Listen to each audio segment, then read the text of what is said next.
Okay, thanks so much. Without further ado, let's get rolling. We have a slate of amazing presenters, and I want to make sure we get them up to the mic as quickly as possible. Welcome, everybody. This is an historic day. I believe today is the first time that Idaho legislators have held a hearing on climate change in our capital. So thank you for being here. Thank you. Okay. Well, thanks so much. And actually, I want to issue a very special welcome. I don't want to embarrass him or put him on the spot, but I want to have a very special welcome to Chairman Raybould of the Environment, Energy, and Technology Committee, who's joined us here today. Thank you so much for being here. The last 3 years, as I'm sure many of you have heard, have been the hottest 3 years on record in human history, with the most recent year, 2016, breaking all records. And in fact, 16 of the world's 17 hottest years have occurred since the year 2000. And the situation is bad now, but it is only going to get much worse unless we take immediate action. The current administration is not showing signs of taking any action to address this problem, and in fact may want to move in reverse on this issue. So it really falls to states if any real action is going to be taken to solve what is coming our way. And as you'll hear today, this issue is not just one of rising ocean levels and polar bears going extinct, all of which are serious concerns, but the impacts on Idaho itself are expected to be severe. We are hoping that we will create the momentum and that you will spread the word of what you learn here today to create the momentum to take really meaningful action at the state level.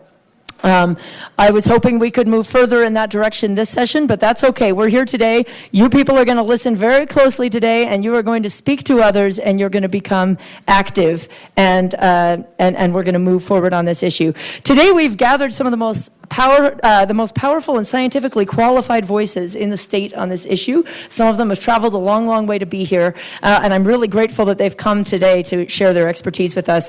If you have friends that couldn't be here, it's not only being live cast, it's being archived on the state legislature's website, so encourage them to follow after the fact. I want to start off by thanking also the groups that made this event possible: Conservation Voters of Idaho, Idaho Conservation League, the Citizens Climate Lobby, the Idaho chapter, and I want to thank also my fellow legislators who have come here to try and help chair this. I think more will be coming in, but some are still in committee. So to lead us off, I want to welcome back to the Capitol my own district's Isla Hickman, a Timberline High School student who made headlines across the state in 2015 when she persisted in getting the Idaho giant salamander named as our official amphibian. She's now moving her talents toward other forms of environmental activism, and I want to invite her up to the podium to welcome us and give us some opening remarks. Isla?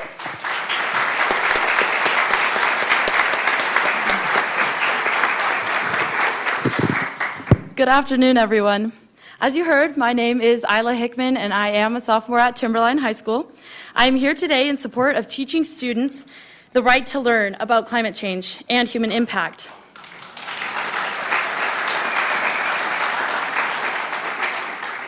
There are several reasons why it's important for students statewide to learn and understand about climate change and the effects that it has on our environment. Idaho is the gem of the Rockies, as many of you know, and we are covered in freshwater streams and carpeted in coniferous forests, and from Coeur d'Alene to Blackfoot. But these and other natural phenomena in Idaho come as a gift to human attention and the desire to preserve this untamed wilderness.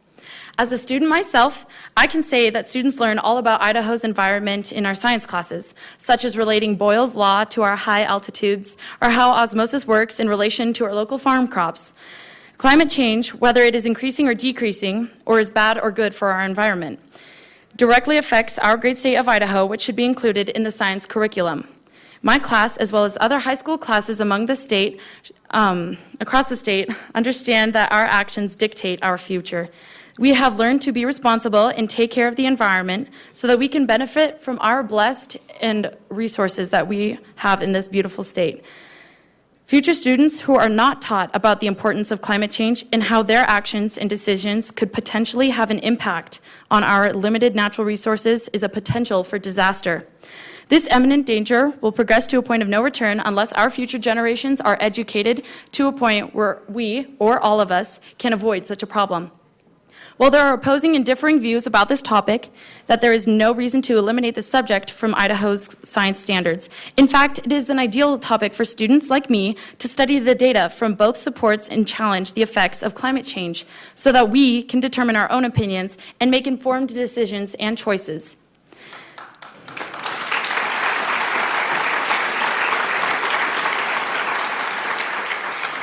If we fail to properly advocate and educate for nature and environment, we will lose the wilds of Idaho that so many adore.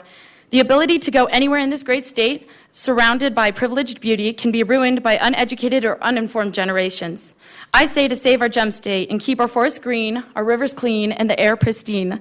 Let's keep Idaho wild. Let's educate and take responsibility for our actions and take care of the wilderness that has taken care of us for so many generations. Thank you. Okay. Now,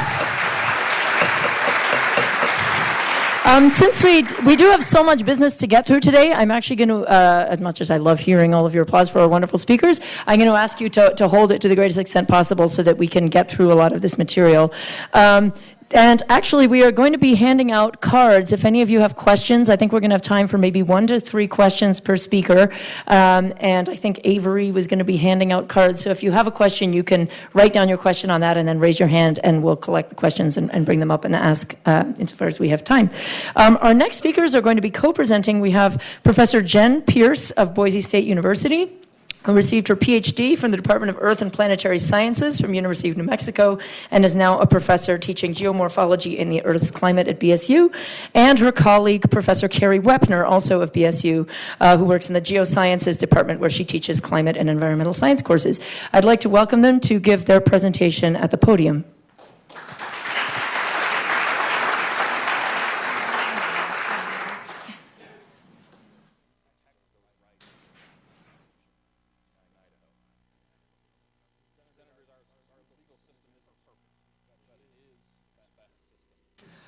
All right, I'd like to thank you all so much for coming.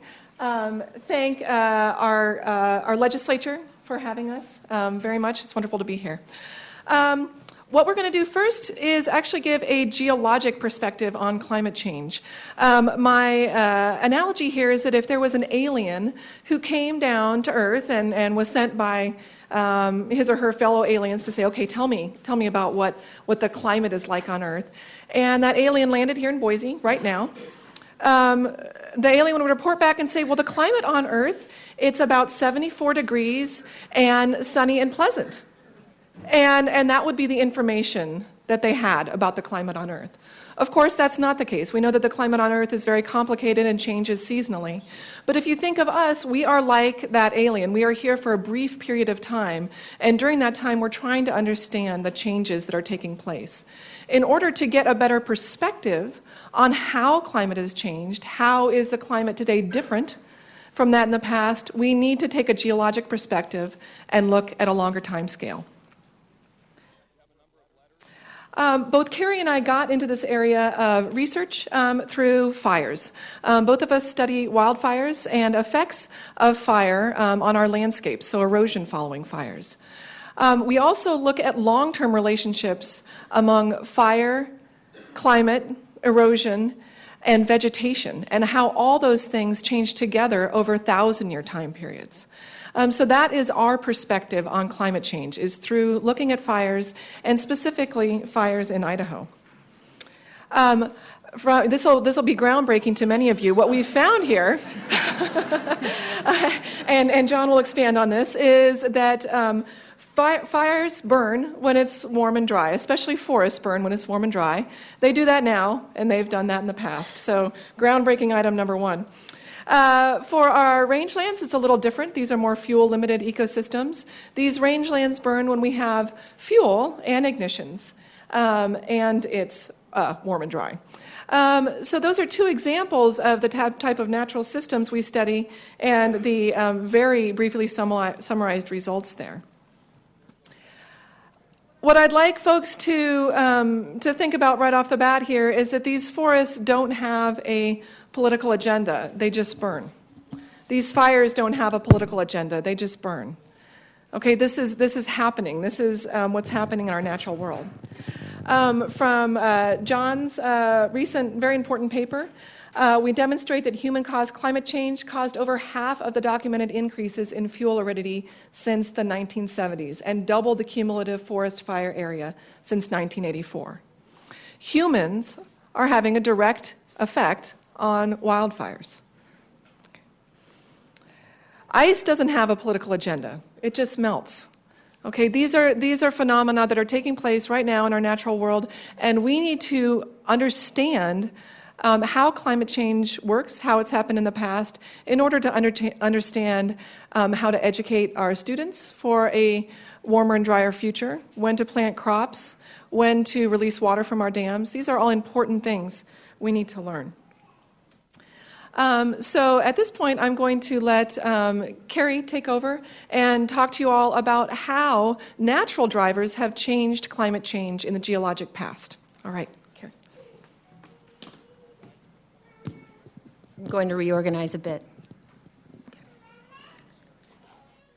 Okay, thank you, Jen. Thank you, everybody, for coming today. I'm really excited to see this many people standing room only. This is great.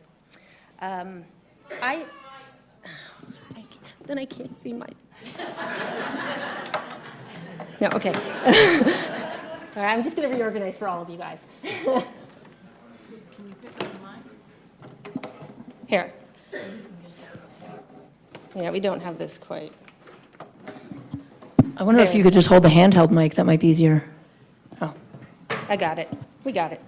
Okay, so I teach a class at Boise State called Earth's Climate. And I'm going to spend about 10 minutes going over what I teach in an entire semester. So I apologize if this is a bit fast. I'm going to move this up. There you go. Perfect. I don't usually use one of these. All right, so I'm beginning with the geologic timescale. It begins at the beginning of the Earth, 4.6 billion years ago, and it reconstructs past changes in temperature as well as past continental configuration through time. You can see that there are red areas indicative of warmer climate. Blue on this graph shows periods of colder climate. And you can see that the temperature has changed on Earth through time. People often ask me, well, what's the big deal with global warming? Hasn't it been warmer in the past?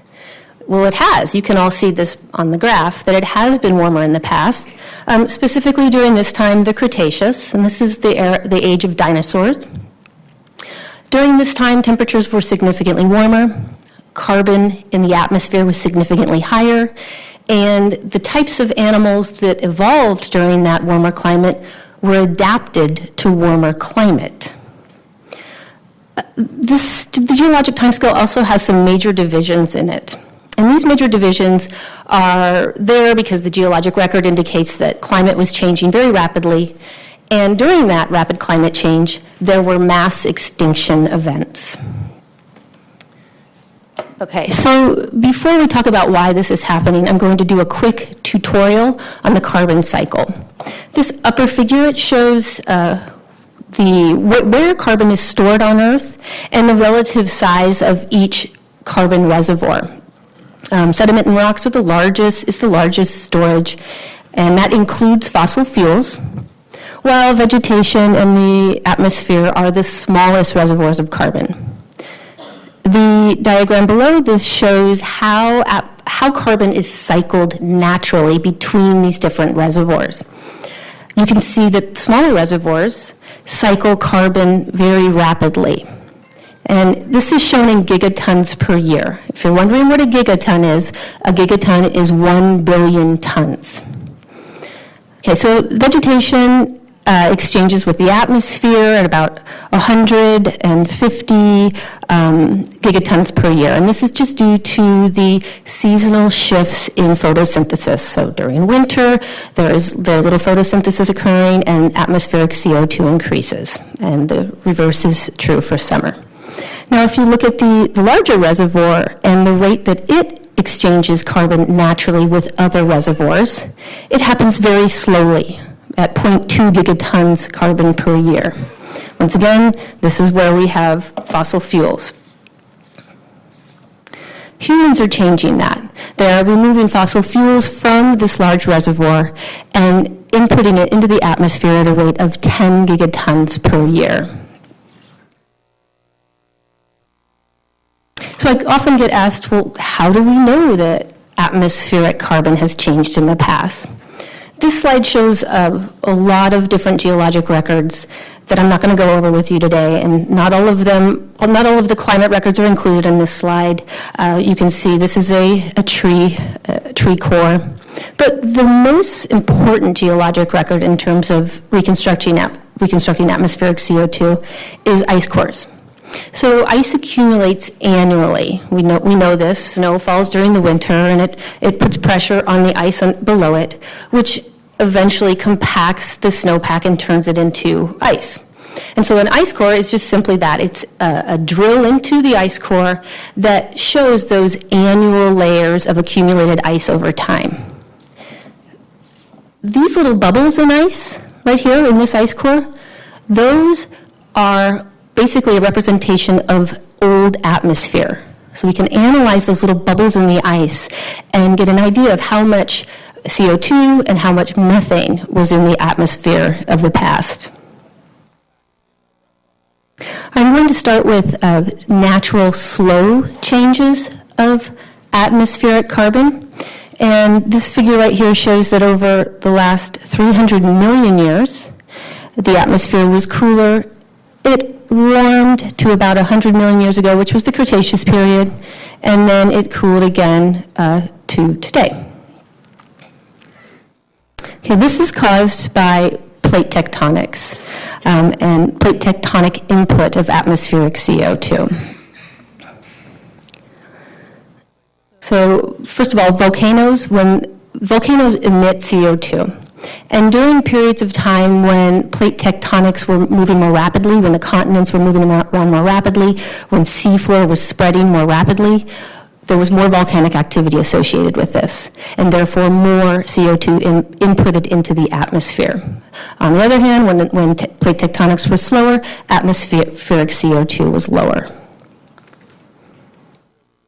Okay, the second natural driver of climate change is changes in the Earth's orbit around the sun.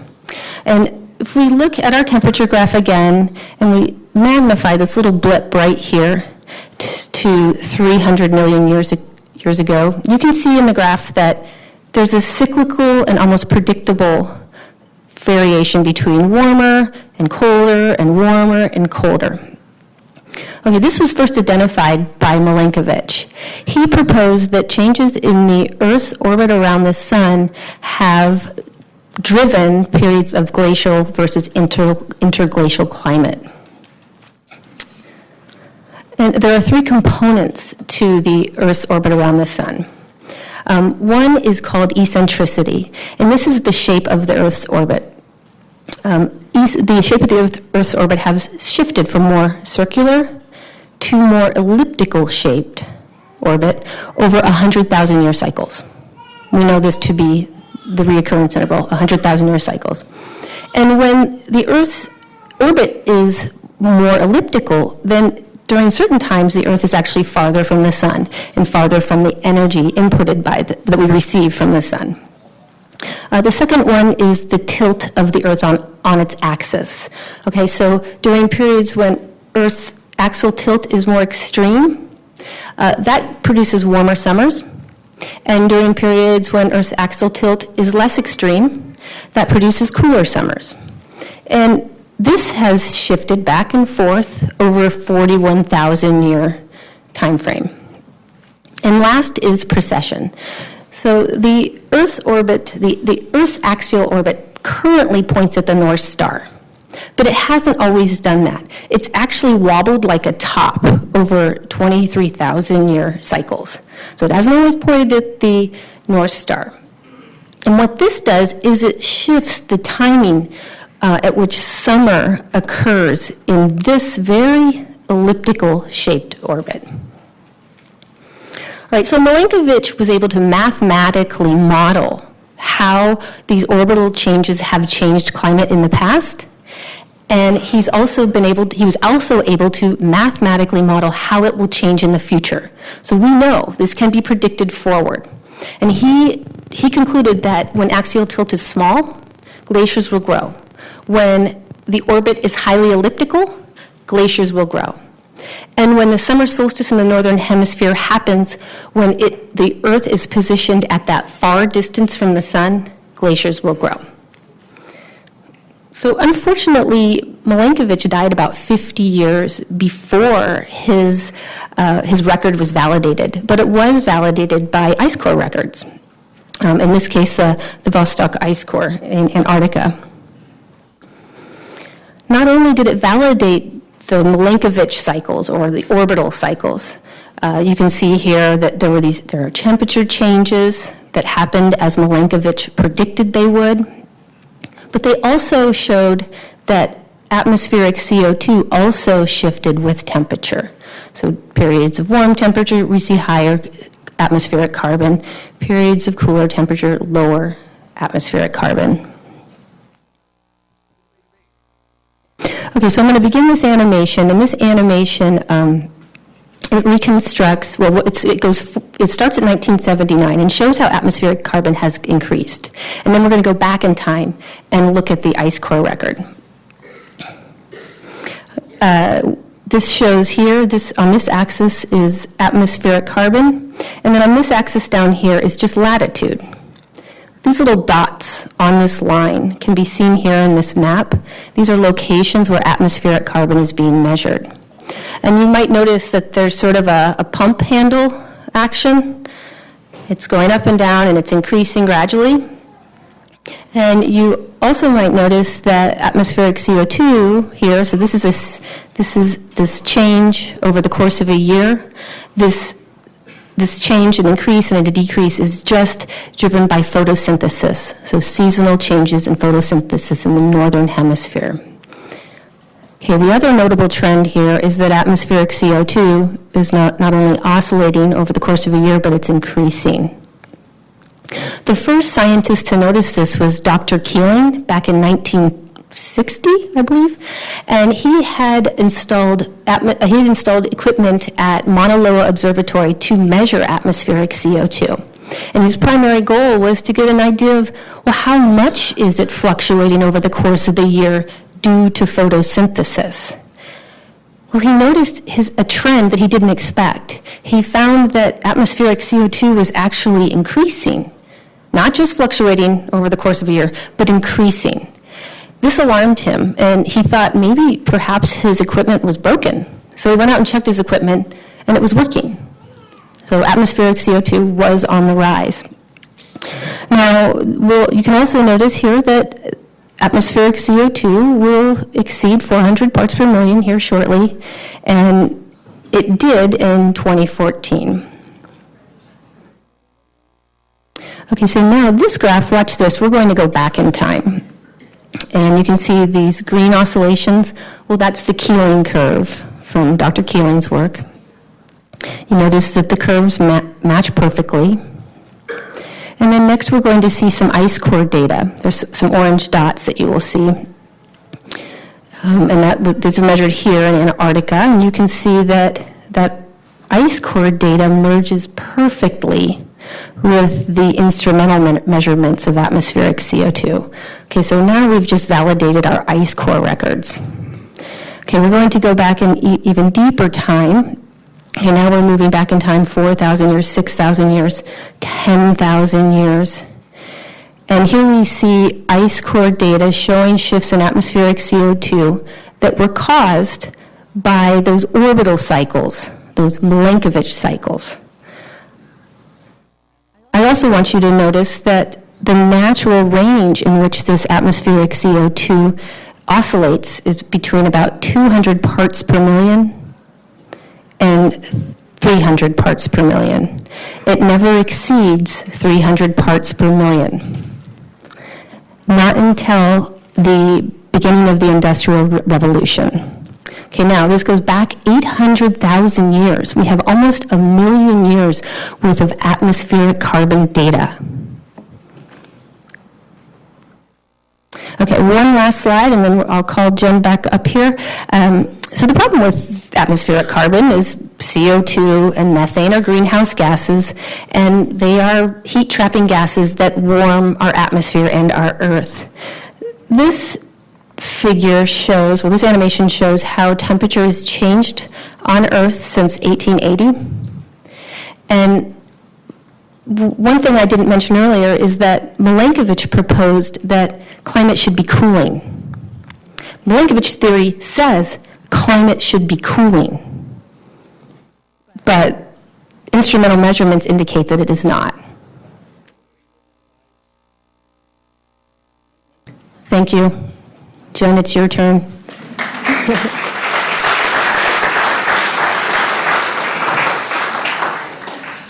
All right, so that should help address some of the questions about how we actually know that the climate changes that we're all talking about are actually true changes with respect to the geologic past. So thank you, Carrie.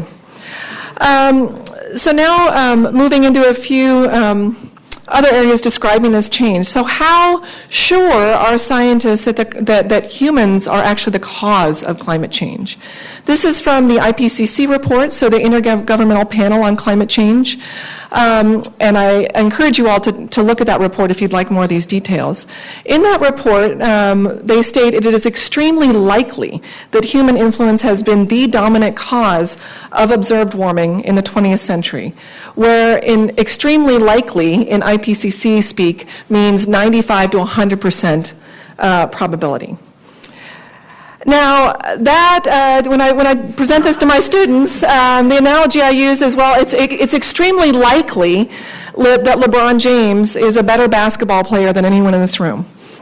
Now, I don't know you all. There may be, hidden talents out there that I'm not sure of. But if I was a betting person, I would say, I think LeBron's a better basketball player. Now, that's something to catch your attention. But this is some more data to support this. So let's flip this question on its head. So how likely is it that CO2 increases are natural? And that the CO2 increases that Carrie just showed you on that pump handle graph are actually part of the natural range of variability in our climate system. The likelihood that these CO2 changes are natural is about 1 over 10 to the 57th. So 1 over 10 with 57 zeros, which is too big of a number for anyone to wrap their head around. That probability is about the same as if I went down and picked up a grain of sand from the Boise River, and I put that grain of sand on any planet in our solar system. And John here happened to pick that same grain of sand up. That is how likely it is that CO2 is increasing and we aren't responsible, okay? So when scientists talk about uncertainty, so I present this and some people say, well, there's still a chance then, right? No, that's not what I'm trying to say. So when scientists express their uncertainty, that doesn't mean we don't know. Uncertainty, usually when we're talking about temperature uncertainty, we're talking about a range of values. Uncertainty for a scientist means that we care. We care enough about our data to show you all the data and to show you what the range of that data is so that you can look at yourself in your science classes and decide, is this meaningful or not? So other lines of evidence that we know that atmospheric CO2 does come from burning fossil fuels. There are isotopic signatures in carbon. There's different isotopes of carbon, carbon-12, carbon-13, carbon-14. And that fossil carbon has a very different isotopic signature than modern carbon. So we can actually look at the isotopes of carbon in our atmosphere and we can evaluate and discern that contribution of carbon from fossil fuels. So we can also determine this isotopically. Okay, so how do we know? Yes, okay, so CO2 is increasing, maybe you're convinced of that, but what about this temperature change? How do we know that that temperature change isn't due to something else, say the changes in the strength of the sun? On this graph, which is also from the IPCC report, it shows in the upper part of the graph the contributions of CO2, methane, and other greenhouse gases here on the top. So these are all human-caused changes in climate. And the scale here is in radiative forcing in watts per square meter. So we're talking same watts as in your light bulb. So how much warmer are these different forcings making the Earth in terms of an increase in watts per square meter? When you break that down, what you find is that human-caused warming is responsible for about 2.29 watts per square meter. And the sun, changes in the strength of the sun is getting a little stronger, and that's responsible for about 0.05 watts per square meter. So we are responsible for about 98% of the increase in temperature when we break it down that way. Okay. So at this point, this is a little, overwhelming. What does this really mean? Is this really going to affect our lives? Yes, and we're going to talk both. First, I'll just make a few references to how this is affecting people's lives at the global scale, and then John will talk more about how this is affecting our life here in Idaho. These changes in climate cause complex and cascading impacts, and one of the best examples of this is the Syrian war and refugee crisis. This is from a recent paper from 2016. The drought that preceded Syria's civil war was likely the worst in 900 years. This drought caused folks living in rural farming communities to move to urban centers. They're in those urban centers. They didn't have enough food to feed their people. That combined with oppressive government led to terrible tragedy in that area. So we can point to drought as a major cause of the Syrian conflict. On a global scale, then, who will suffer the most from climate change? The top graph here shows the CO2 emissions per capita, going from high in red to low. The bottom shows folks who will be most impacted by this climate change. You can see here that the countries are in areas where there is less resilience to dealing with the effects of climate change. Not only low-lying coastal areas, but other areas that will be affected by drought. So the refugee crises that we're seeing are likely going to continue. This got a little cut off. So who is responsible? Many folks say, well, it's not us, it's China, right? That's Dr. Running at University of Montana calls this the first stage of climate grief, is denial, right? No, it's not us, we don't have anything to do with it. So in 2011, China did indeed have the highest emissions of CO2. But when we break this down per capita, the U.S. per capita emissions of CO2 is the second highest after Australia. From this, I urge us to focus on where we do vote and work and live, and focus on our own CO2 emissions rather than worrying about those in other countries. Given all this, there are some very interesting studies that have come out about public perspective on global warming. So this was in 2014. The warmer colors, so you can see that 50 to 60% of Americans do think that global warming is happening. I think even more so for us Idahoans. We live here. We spend a lot of time outside. We have a lot of folks who are farmers, ranchers. We all observe these changes in climates. When you can plant your tomatoes, right? We can all, when geese are migrating, these are all things that we notice on our landscape. Second question, well, do we have anything to do with it? Now this gets a little more ambiguous, right? So people are not as convinced that humans have anything to do with climate change. So now our numbers drop below 50%. Now this is the most troubling to me, this last graph, which is partially why I'm standing up here today right now. Okay, do scientists think that global warming is happening? Most people do not think, scientists think, that global warming is happening. That is not the case. Over 97% of scientists agree that climate change is happening and humans are the cause. There is not debate about this in the scientific community at all. There's not.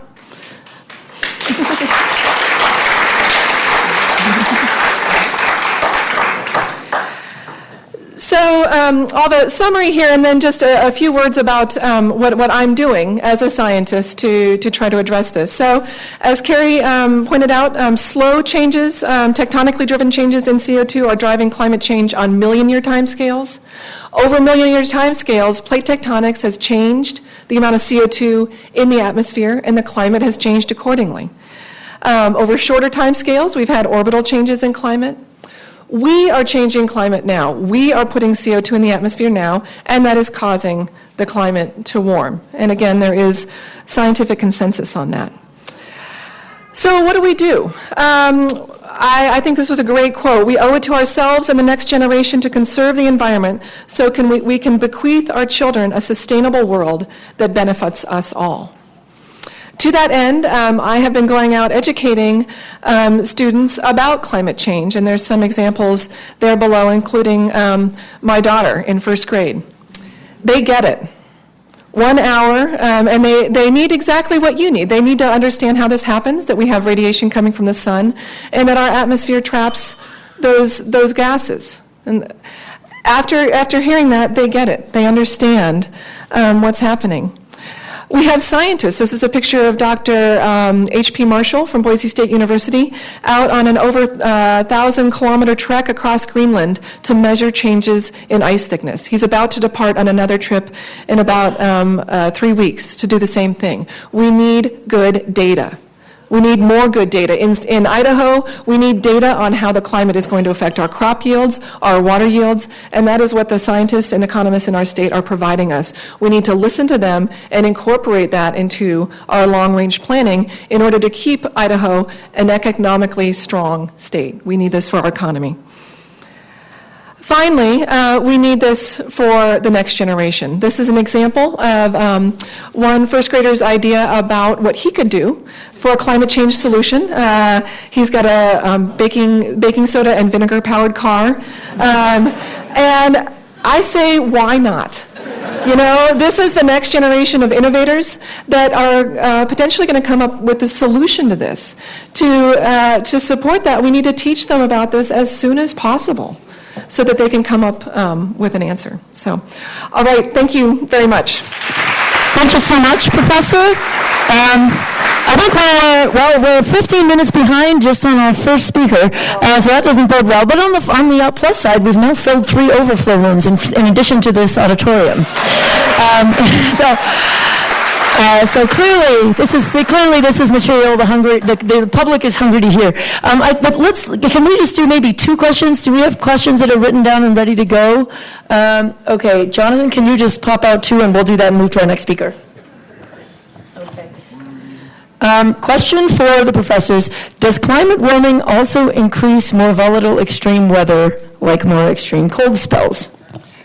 I think that John will address this. Is this true? Okay, we can wait for John. The short answer is yes, but we can't say for sure, or I can't, a certain storm event is caused by global warming. So we can't attribute specific events. What we can say is that warm air holds more water, and that from what we've been experiencing and what climate modelers have been showing us is that extreme weather is more likely.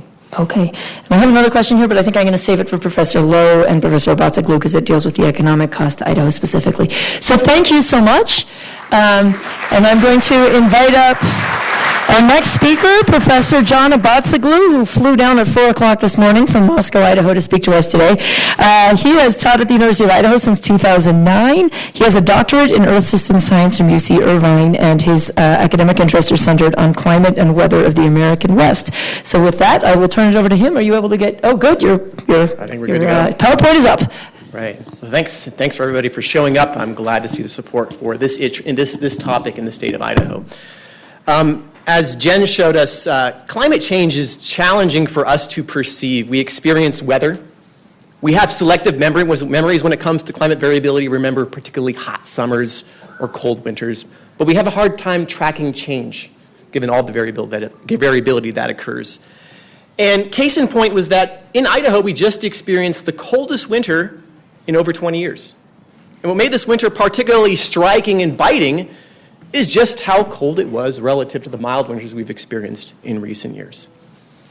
Now, while this was the coldest winter for many of the younger generation Idahoans in this room, it was only the 32nd coldest winter since the year 1895. So just commonplace cool to previous generations of Idahoans. And perceptions do play a role in whether or not you believe the climate is changing. We all have our stories. We all have our anecdotes. But as scientists, we have amassed an extensive network of observations and data. And that data can help tell us something about our planet in terms of how climate is changing and how the associated impacts are playing out. So Elena mentioned this earlier, but earlier this year, 2016 was announced as the warmest year in the instrumental record globally. We have records dating back to 1880 or so. And it wasn't only the warmest year on record, it took the title from 2015, that took the title from 2014. 16 of the 17 warmest years on record have occurred since the year 2000. This is what a warming climate looks like. And there are some people who say, I don't trust thermometers. Scientists are tinkering with data. Well, guess what? We have other indicators that tell us and paint a picture of a warming planet.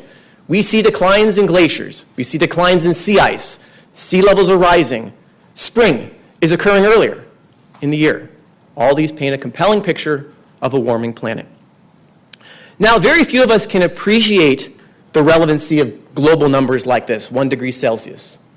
And that's fair. We operate and are more intimately connected to climate at our front doorstep and in our region. So what I want to focus on is basically what the best available science tells us about Idaho's changing climate and some of the impacts that we are seeing already in the state and we expect to see more often coming down the pipeline. So we'll talk a little bit about Idaho, and Idaho's got a really rich set of climate. There's basically a really great tapestry, energy moisture gradients that we see across the state, right? And these gradients in climate help shape our landscape. They help shape our resources. They help define our culture as Idahoans. So case in point is water. Water resources, by and large, is synonymous with climate. When we talk about climate change here in Idaho and the American West, really we could be talking about changes in water resources. We all care about water. And in Idaho, climate can tell us where precipitation falls, where that precipitation can be locked away and stored as mountain snowpack. That's, of course, of critical importance as it melts in late spring, hopefully, into summer, provides cool water that's important for a lot of the aquatic life in our state, and, of course, of critical importance to the economic vitality of Idaho. After all, in Idaho, agriculture is a big deal. 15% of our state's gross domestic product is agriculture. Most of that agriculture is irrigated. Depends on having enough water at the right time of the year. And another thing that's important when we think about the influence of climate change and climate in Idaho is that, by and large, climate helps determine a lot of the cultural aspects that we have in our state. And Idaho is great for a number of reasons, mainly the amenities.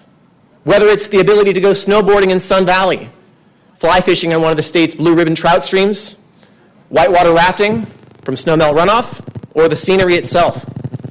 And the reason that we should all care about climate change is that as climate changes, this tapestry that sort of, really shapes our region's resources, economies, and culture will also likely change.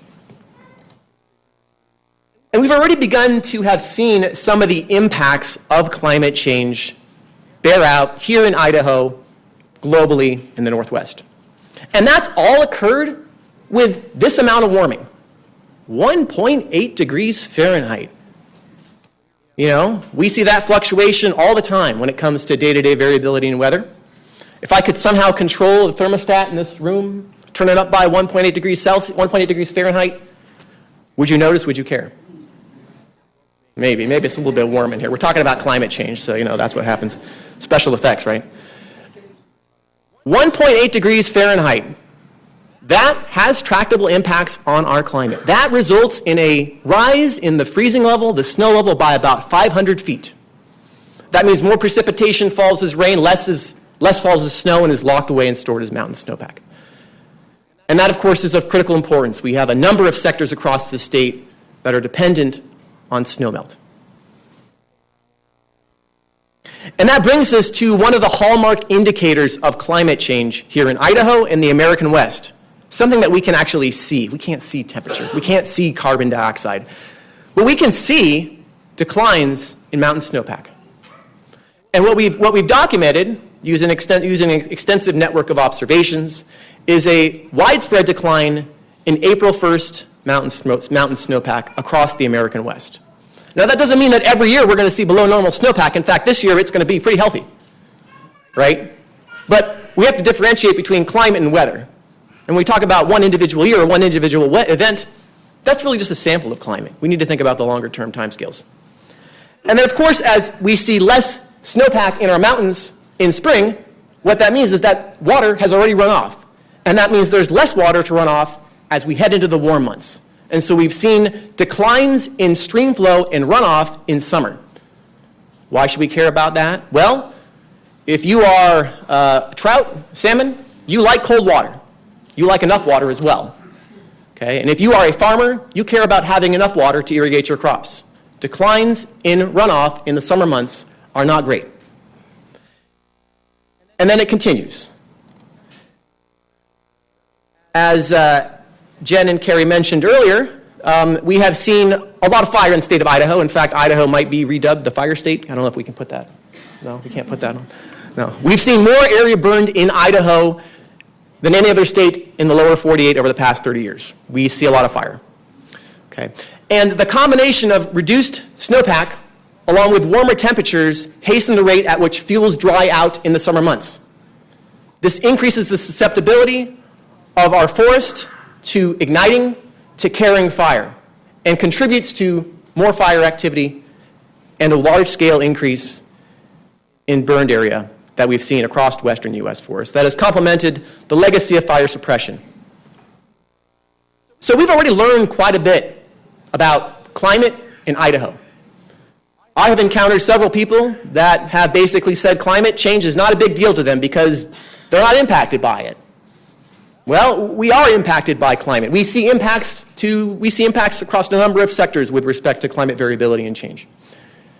The second thing I hear about climate change is that that's the problem for future generations. It's happening in 50 years.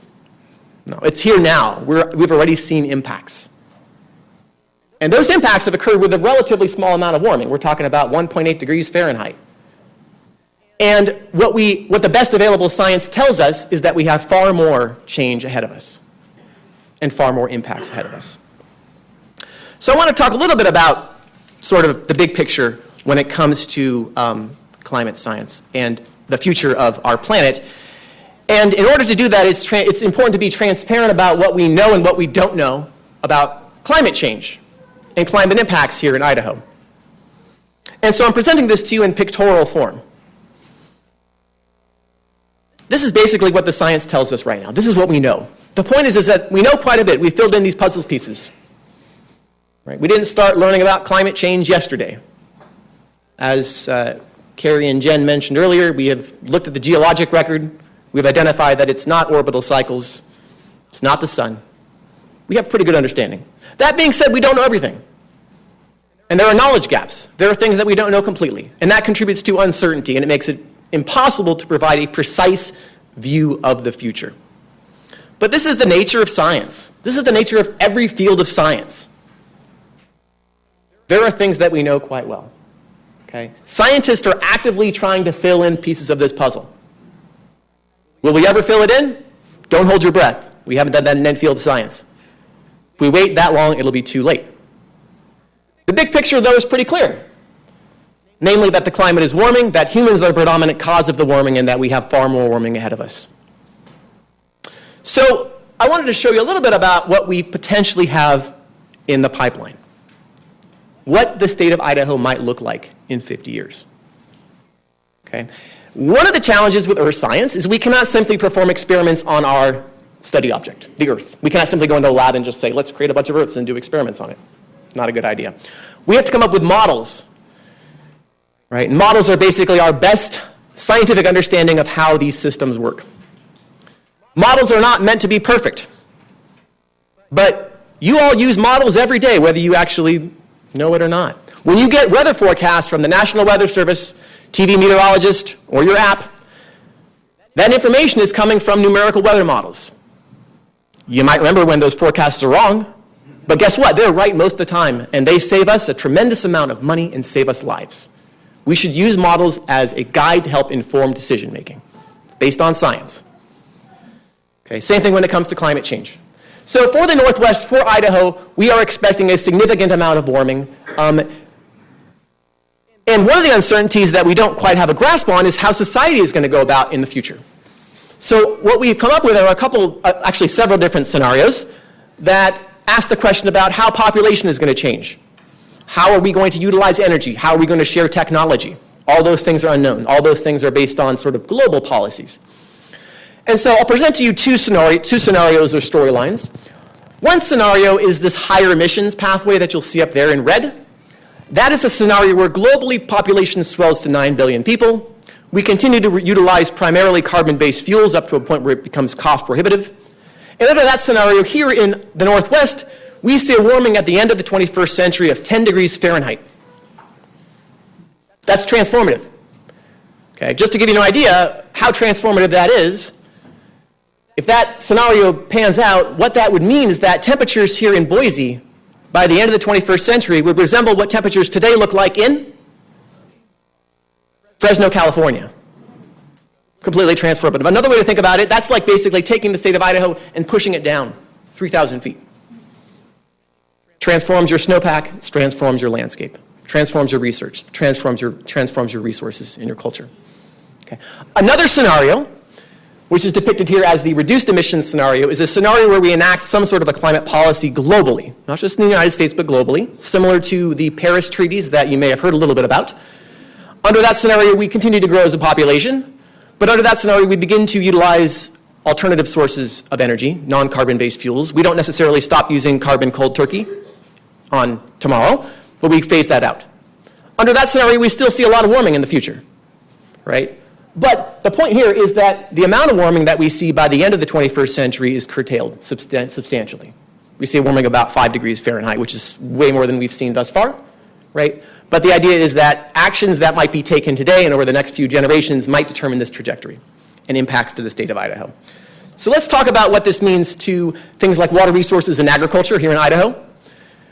One thing we know for certain is that as we move forward throughout the 21st century, the freezing point of water will remain 0 degrees Celsius. That's good science there, okay? We have a lot of areas in the state of Idaho, particularly across the northern panhandle of the state, where mountains are between 3,500 and 5,000 feet. A lot of the precipitation falls as what we call warm snow, just a little bit below freezing. You see that also here, right up the Boise front. As you warm temperatures up a little bit, you all know what's going to happen. You're going to lose your snowpack, right? And that precipitation, that water is going to run off earlier in the year. Less is going to be locked away and stored as mountain snowpack. And I mean, I could show you some modeled results, but instead I want to talk about a particular year. Okay, I'm going to bring you back to the winter, basically 2 years ago, the winter of 2014, 2015. We had a snow drought here in the Northwest. That was that we had pretty normal precipitation, but temperatures were way above normal. Ski resorts in the Cascades here in Idaho closed in mid-February. There simply was not enough snow. Precipitation ran off, snow melted early, and that was followed by an incredibly warm and dry summer. And that turned regions, rivers into streams and streams into puddles. We saw widespread die-off of the Sockeye Run and the Columbia Basin. We saw impacts to agriculture across Washington state and also across Idaho. Okay? These are the sort of years that we expect to see more often in the future. So it's not just sort of modeled world. Those are years that we've experienced. We've actually seen impacts. Okay? And of course, wildfire is something that we all experience here in Idaho. Under future climate change, we expect for basically increased fuel dryness, that increases the propensity of forest systems to be receptive to fire and for more burned area to occur. And even if you are not located in an area that is going to be directly impacted by a fire, you are in an airshed where you will be impacted by the smoke of that fire. And that has impacts on basically quality of life, being able to get out and enjoy the outdoors in the summer months, or few months when we actually can have reliably warm, dry weather. And it also can have chronic impacts on health. Now, agriculture is an interesting story. With climate change, there will be winners and losers. So let's talk about potential agricultural opportunities in a changing climate first. We do expect that the state of Idaho will warm, and by and large, that will lengthen the growing season, the freeze-free season. That will also substantially increase the overwinter coldest temperatures that you might see. That might allow for a much greater extent of the state to be able to harvest or cultivate specialty crops like peaches that today are only grown in sort of the banana belt of the Treasure Valley. Right? You also might be able to grow certain crops that are novel to the region as things warm up. Sounds good, right? You also might have heard that as you increase the amount of carbon dioxide in the atmosphere, that might actually invigorate vegetation growth. And it's true, right? Photosynthesis requires carbon dioxide. As we increase carbon dioxide in field-based experiments, we do see plant vigor increase, up to a point. Then there's a point where that saturation occurs and you get no additional increase. The problem, of course, most of us have probably done some sort of backyard gardening at some point. We can have all the heat in the world we want. We can throw all the fertilizer we want. Our backyard tomato. If we don't water it, it's not pretty. So when it comes to the future of Idaho in terms of agriculture, water resources is king. And the water resources outlook does not look pretty. So I wanted to end there. I've given you a lot of sort of gloom and doom, and I wanted to give you sort of some optimism and set the table for what we might be able to do as a society. Okay. Humans have basically emitted around 500 gigatons of carbon into the atmosphere. This is through fossil fuel and land use since the year 1870. Okay? And we've seen a warming globally of around 1 degree Celsius. Now, one of the goals of climate policy that you might have heard about is to limit the amount of warming globally to no more than 2 degrees Celsius. The idea behind that is that as we get warmer beyond 2 degrees Celsius, the impacts start to mount. So we can come up with some general guidelines on what we need to do to limit the amount of warming globally to less than 2 degrees Celsius above pre-industrial conditions. And there you are right today, right? The best available science can give us a number. And it tells us that we have around 400 gigatons of carbon left that we can burn. So that sounds like a lot of carbon. Yeah. Until you realize, as I think Harry showed earlier, that we're basically burning through around 10 gigatons of carbon per year. The point here is that we cannot simply wait for another couple decades to do something about climate change.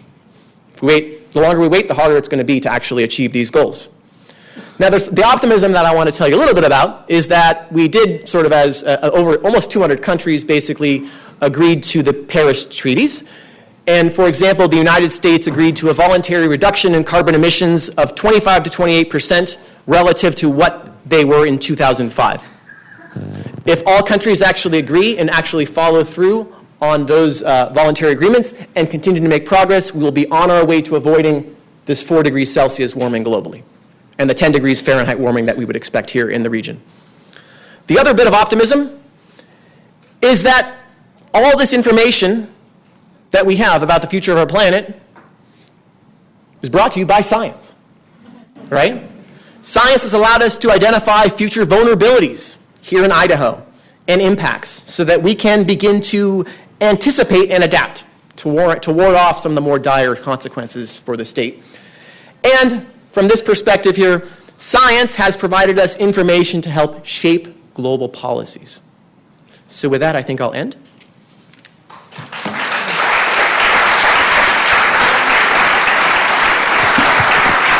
Let's see. Actually, here we have do you want to bring up another couple questions? I have some here. We probably only have time for about 2 questions. But Dr. Obatziglu, I wanted to ask, are there folks at the state level estimating the economic cost to Idaho if we fail to act to limit or address climate change? And if so, what are those cost estimates?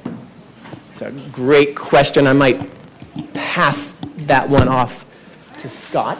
So I can fire again. You have the other one on. I have another one here in front of me. So the question, I'll read it off here, and this is an interesting question, right? So the question is, could you quickly discuss the implications of tundra thawing and the subsequent methane dump?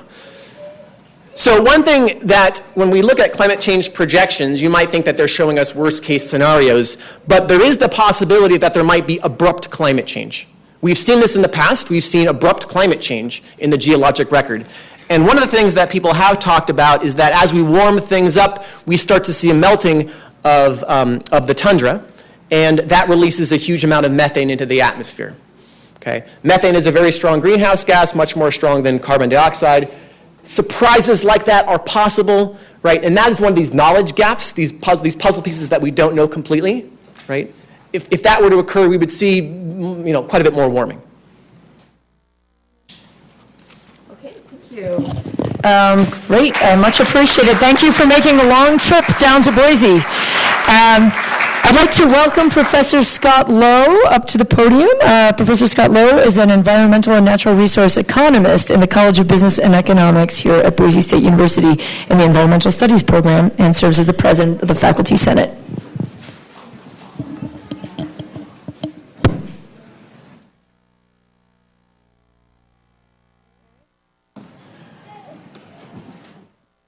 Thank you all very much. It said slides, but I have a slide, so singular. I will keep this very, very brief, and I will hopefully have a little bit of time at the end to address the question that my colleague brought up and diverted to me. Or I'll dance around it. As you can see on this slide, it addresses the sort of areas where there may be potential economic impacts from climate change and climate variability. Many of these are direct impacts, so heating, cooling, snow, precipitation, rainfall, as they impact agriculture, drinking water supplies, flooding, quality of life, things that are measured directly. In addition, there are a lot of other impacts that we're gonna call indirect impacts. So they're indirect, but they're driven by climate change and climate variability. So we've talked about a little bit about wildfires impacting air quality, temperature affecting ozone creation, and again, air quality, the snowpack and the impact on recreation or the ability to produce electricity. We rely in the state on hydroelectric production and the water that we store behind dams to produce electricity. As an economist, I want to stress the importance of including all of these indirect impacts, both good or bad, positive or negative, costs and benefits, when we're assessing the costs and benefits of our actions. Often we only look at the benefits. We assume that the benefits that are associated with some behavior for producing a good or a service, they tend to move to the front and center of our mind. We look at jobs created, revenues produced, things of this nature. At least I do as an economist. However, it's important when we're doing this to correctly account for all the costs or benefits of the damages of that same behavior. It's these costs, these indirect costs, that are often not taken into account by the individual business or the firm that's making that initial decision. Okay?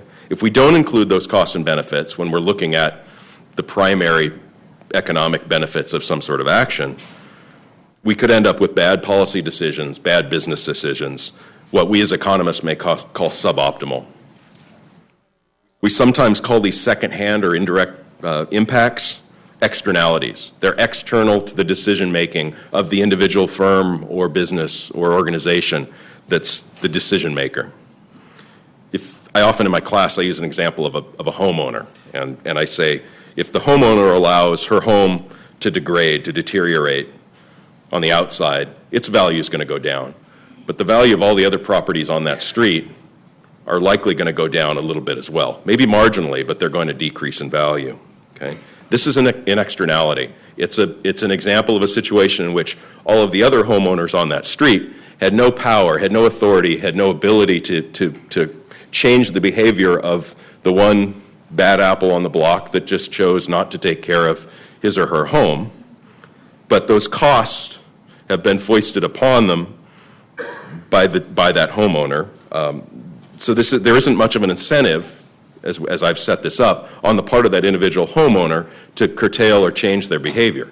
They're not forced to internalize those external costs that they're forcing on everyone else. Okay? There's no incentive in the case of this bad externality. There's no incentive for that individual homeowner to change their behavior. Okay? You can see the tie-in here between this example and externalities regarding the climate. Although there are costs, or in some cases benefits, that may be felt directly by those that impact the climate, there are also a lot of external costs and benefits that often aren't taken into account.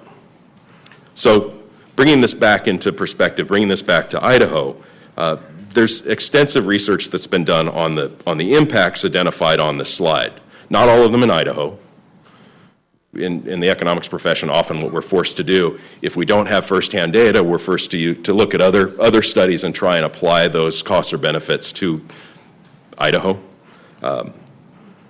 My personal research relates to just two of these bullet items. And there are other economists in the state that are working on other aspects, but for me to stand up here and say a wholesale, complete accounting of all the costs and benefits associated with climate change, the direct and indirect impacts to the state of Idaho, a study like this hasn't been conducted. Okay? I think it's needed. Other states are attempting to do this. We're attempting to do this for the Pacific Northwest, to some degree in the National Climate Assessment, but looking specifically at the state of Idaho, which is very unique in a lot of attributes, there isn't an encompassing study like this. With regards to my research, I'll talk about two areas. One is agriculture. And we've assessed the economic impact, or we've attempted to shed some light on the economic impact of climate change and climate variability on agriculture in Idaho. It's a somewhat difficult question to answer because of the complexity of agriculture in the state. The water rights systems, our appropriative water rights system is very complex. There are a number of overlapping water rights that need to be accounted for on a single farm. There are a variety of crops that are being grown and rotated regularly. So unlike other states where it's a sort of a monocropping or bicropping model where there are one or two, we're rotating corn and soy, or we're rotating wheat and fallow. Here in Idaho, we produce an abundance of a variety of crops. So long story short, it's an incredibly complex economic assessment. In addition, we have to take into account groundwater, surface water, a lot of different water resources that are used. Our research has found that climate variability is the single factor that affects the economic impacts towards agriculture in the state. Not so much the change, but that variability that we're seeing that's increasing year to year. Farmers are risk averse. They like the known factors. Because they're risk averse, they're going to err on the side of caution. And what ends up happening is that they tend to plant more drought-tolerant crops, particularly the junior water rights holders, the farmers that hold water rights that are more junior in nature. Again, they may fallow some land in certain years where they otherwise would have grown crops if they anticipate a water-short year. So in general, we find that the impacts are borne disproportionately by junior water rights holders. And if, again, this is a summary of a lot of research, but if our predictions play out, looking at the variability moving forward across this century, we anticipate upwards of $200 per acre cost relative to the baseline associated with the variability of climate change predictions that my colleagues have pointed to earlier. This translates into hundreds of millions of dollars annually in agricultural revenues to the state of Idaho. So the second area that I've done a little bit of research is in air quality, and some of the prior presentations have addressed wildfire and the impact of climate change on the likelihood of wildfires occurring. One of the indirect economic impacts of wildfires is degraded air quality. So all of us know that when there's a yellow or an orange or a red air quality day, which we've become accustomed to here in the valley and across the state, it's a nuisance, but it also has economic implications. It reduces our quality of life, which is an economic impact. It affects how we recreate outdoors. If we choose to run or bike or hike or enjoy the outside when we have an air quality alert, this is a cost. This is a negative aspect, a negative impact of degraded air quality. It impacts health. It impacts worker productivity. If your kids have to stay home from school because of asthma or because of some sort of respiratory distress, or if you have elderly family members that you need to take care of, sensitive populations, these are economic impacts. They impact attendance of children at school, they impact hospital visits, they impact the productivity of the workforce of Idaho. Okay? And measures have been made within the state to look at exactly what are the outcomes when we have degraded air quality. Ozone, which we tend to see more of when we get these warm summer days, and particulate matter, which we tend to see from wildfires and burning events, or when we have inversions. Okay. So as we move forward, it's important to address both the direct and the indirect costs and benefits associated with climate change and climate variability if we want to have any hope of making, as I've called them earlier, wise or optimal policy and business decisions. Thank you all very much.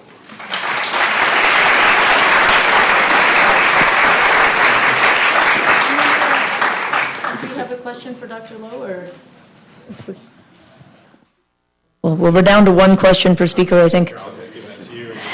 See if you want to. This is water and other resource managers may take many long-term decisions using models. How do they incorporate future climate change forecasts in their models?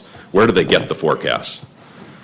That's a very good question. And I may defer to my colleagues. I know that in our modeling, in our modeling of agricultural outputs, we looked at some of the forecast outlooks. It's the equivalent of an almanac, but it's sort of the annual water outlook. We assume that farmers are behaving based on what the long-term pattern, or the trends have been for their parcels of land, their farms, but also on what the outlook. I mean, they're using snowpack forecasts. They're using what the projections are from the Department of Water Resources and from their water management agencies within the state. Thanks. How do they incorporate future climate change into their models? I don't know that they are. So, thank you. Thank you. Great. Thanks very much. I'd like to invite up our next speaker, Bill Kagi of the National Park Service. He is the Fire and Aviation Division Chief for the National Park Service. Thanks.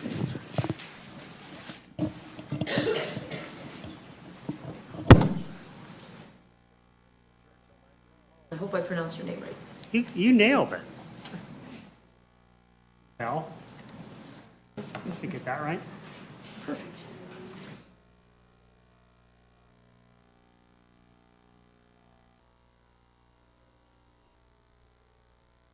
All right, thanks everybody for being here. Again, as Alana said, my name is Bill Kagi. I'm a National Park Service employee, Division Chief for Fire and Aviation. I'm based here out of Boise, Idaho, but I'm a Washington office employee, so I work at the National Interagency Fire Center. And I'm not just going to talk about National Park Service. I want to get you thinking about your role in climate change and your role with fire management more than anything else. Park Service overall, we're a land management or cultural resource agency responsible for many of our nation's treasures, protect about 84 million acres of land, 417 Park Service units. There's 353 units of the Park Service that actually have burnable vegetation, of which there's about 53 million acres, so a lot of rocks, decreasing amount of ice, and a lot of water that we protect across our nation's landscape. We don't do it by ourselves. We work cooperatively and collaboratively all the time on an everyday basis with our partners. We're one of 5 federal agencies, so the Forest Service and the Department of Ag, Bureau of Indian Affairs, Bureau of Land Management, Fish and Wildlife Service, National Park Service at the federal level, and then working with our state partners across all 50 states, as well as local government and tribal government. So we work together all the time, most often on fire response, but not just associated with fire response. And I want to call out, and I'll come back to it later on, the National Cohesive Strategy, National Wildland Fire Cohesive Strategy that was developed. We were asked to do it on the part of Congress during one of their appropriation bills about 2013 or so, where they said, hey, fire people, can you develop a national cohesive strategy? So it was signed in 2015 by the Secretaries of Agriculture, Department of Homeland Security, and Department of Interior. And it was about a 3-year effort to get to that.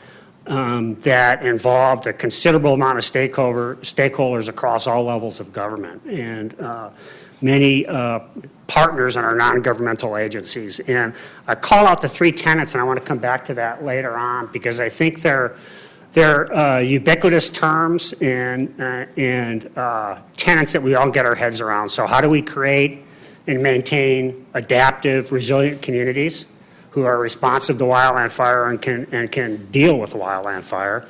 How do we create, maintain, and restore adaptive landscapes that, knowing that fire is part of the ecosystem, but that are able to sustain itself and adapt to things through such things as climate change or climate variability?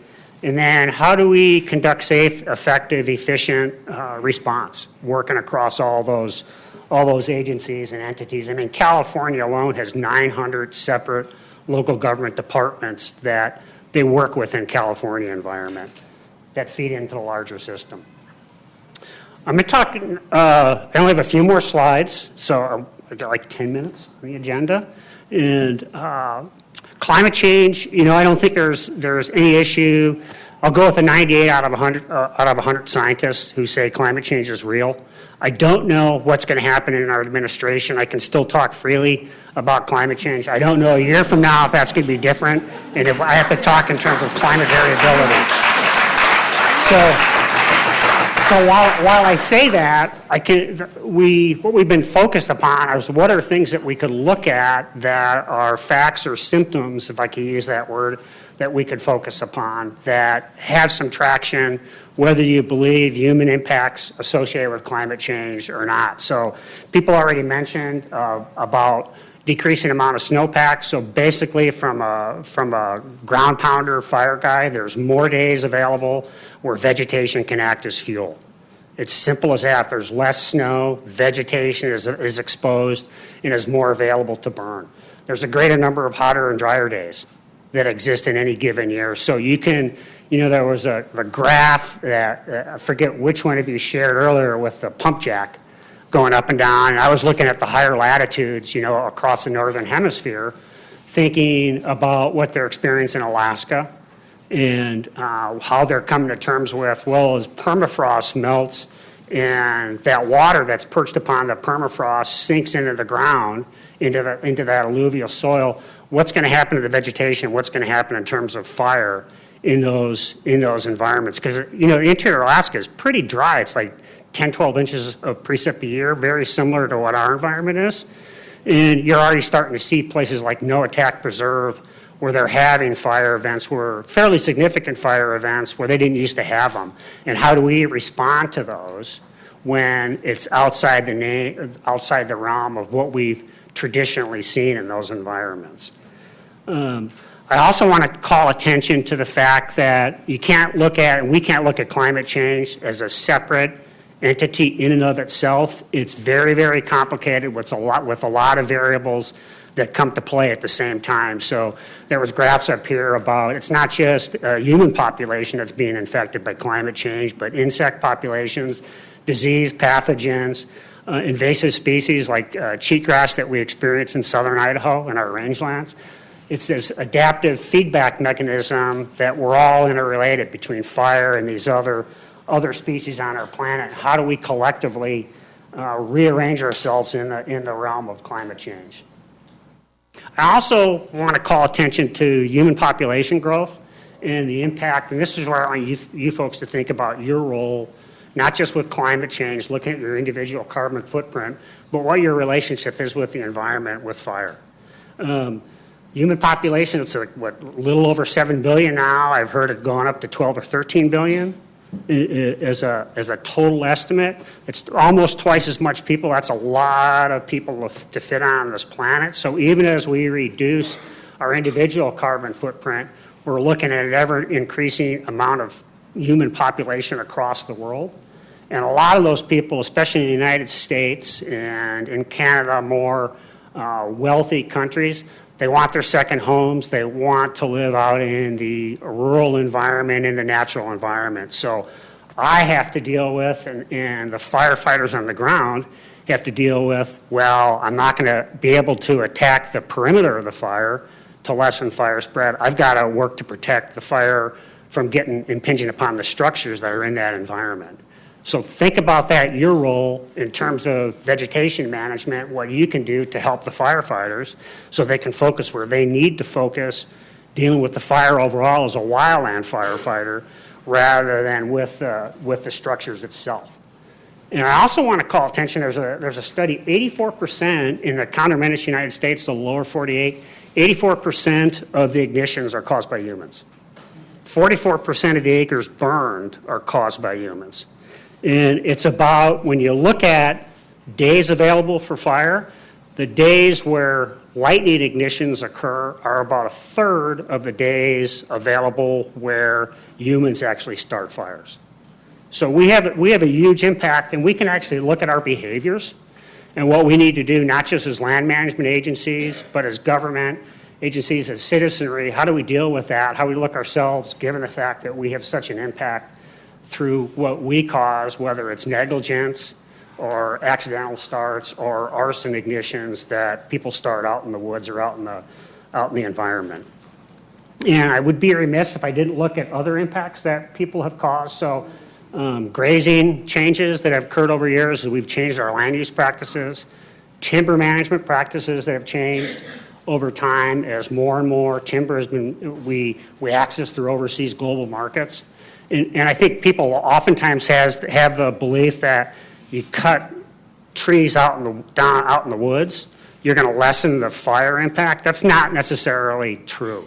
If you look at it and think about it from the standpoint of solar radiation, fine fuels on the ground, may actually increase the amount of fire through timber management practices. Now, I'm not saying that timber management practices are bad. It's just something you have to factor into if you're going to do things like that on the landscape. And that's no different than energy development, whether it's oil, gas, solar, whatever it is that introduces people into the natural environment, knowing that people are a predominant cause of fire. And us, the things that we have done over the last 100 years, coming from a Eurocentric forestry school basis after the 1910 fires in Idaho and western Montana, we were really, really effective at putting out fire. And a lot of mistakes that we made associated with that have changed the pattern, the frequency, the extent of fire that we experience now, because vegetation, especially in our western coniferous forests, it doesn't rot. It just accumulates and it has to burn at some point in time. And we've been a large cause of that. So there's lots and lots of factors involved. It's not just climate change, it's humans and what we have done, how we use our lands across the landscape that have affected patterns of fire, whether it's frequency or extent or severity of fire that we see.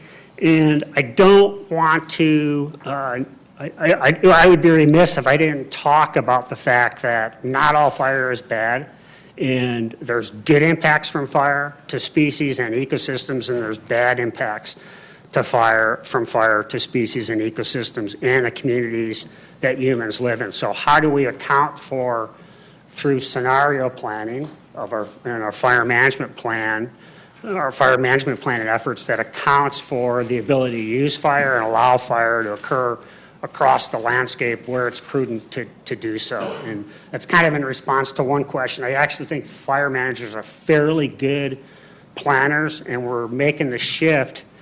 We all have to have fire management plans on our land management units, and we're trying to figure out, okay, how do you take what was developed in the fossil fuel industry, scenario planning, and look at, okay, colder and wetter climates, colder and drier climates, warmer and wetter climates, warmer and drier climates, where you look at possibilities of what is expected to occur at a local unit or a geographic area that maps out, well, how do you create refugio or avenues of species movement, both plant and animal, that allow them to exist across the landscape and maintains themselves. And it's fairly new. We're not really good at it yet, but we're exploring it in detail. So in the future, I think we all can expect more, not less fire. I mean, that's as much from the impacts of fire suppression over the last 100 years as it is from climate change, but the key is how do we adapt to it and how do we learn to live with it. And that's whether you're a citizen or resident of Boise, Idaho, if you live in the mountains of the Owahis, or wherever it is that you live, and what the things that you do as an individual, as a citizen, and how you interact with your businesses, how you interact with your government at the local and the state and even the federal level. I'll also say that our budget pressures are not going away. We've had budget pressures and declining budgets in 2010. I mean, we're down. Our fire budget's down about 25% through the Obama administration. That's going to continue. We just until government figures out how to manage the budget cycle, given social safety nets and defense, along with other portions of our government's budget, like the National Park Service, we're going to experience continued degradation in the budget. That's just a fact, that we have to live with. But as that capability changes in the amount of resources that we have, how do we tweak that capability to meet an expanding fire season? And then what do we actually hope to accomplish, and how do we accomplish it if we have less people, less toys to get the job done?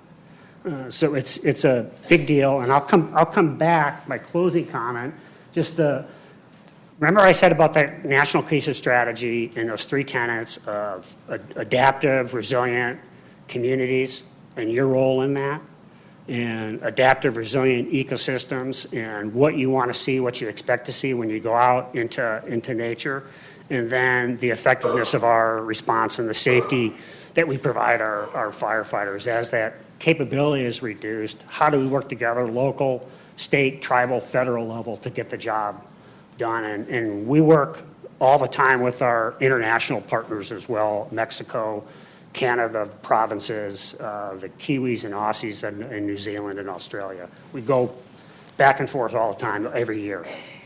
And that's my closing comment. Thank you. Thanks. I'd like to invite up Michael Gibson, the Idaho Coordinator for Trout Unlimited Sportsman Conservation Project.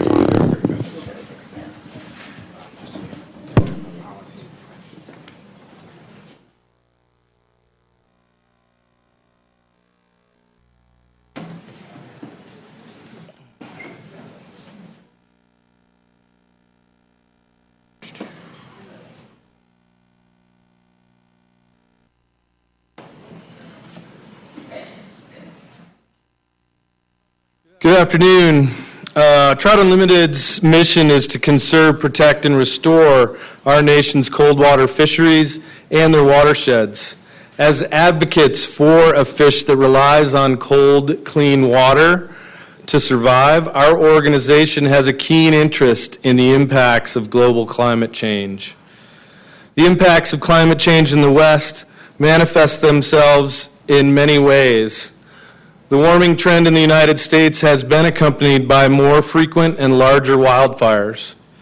These events can kill fish directly, but they also make hillsides more susceptible to landslides and debris flows that can block channels, fill in spawning gravels, and impede fish movement.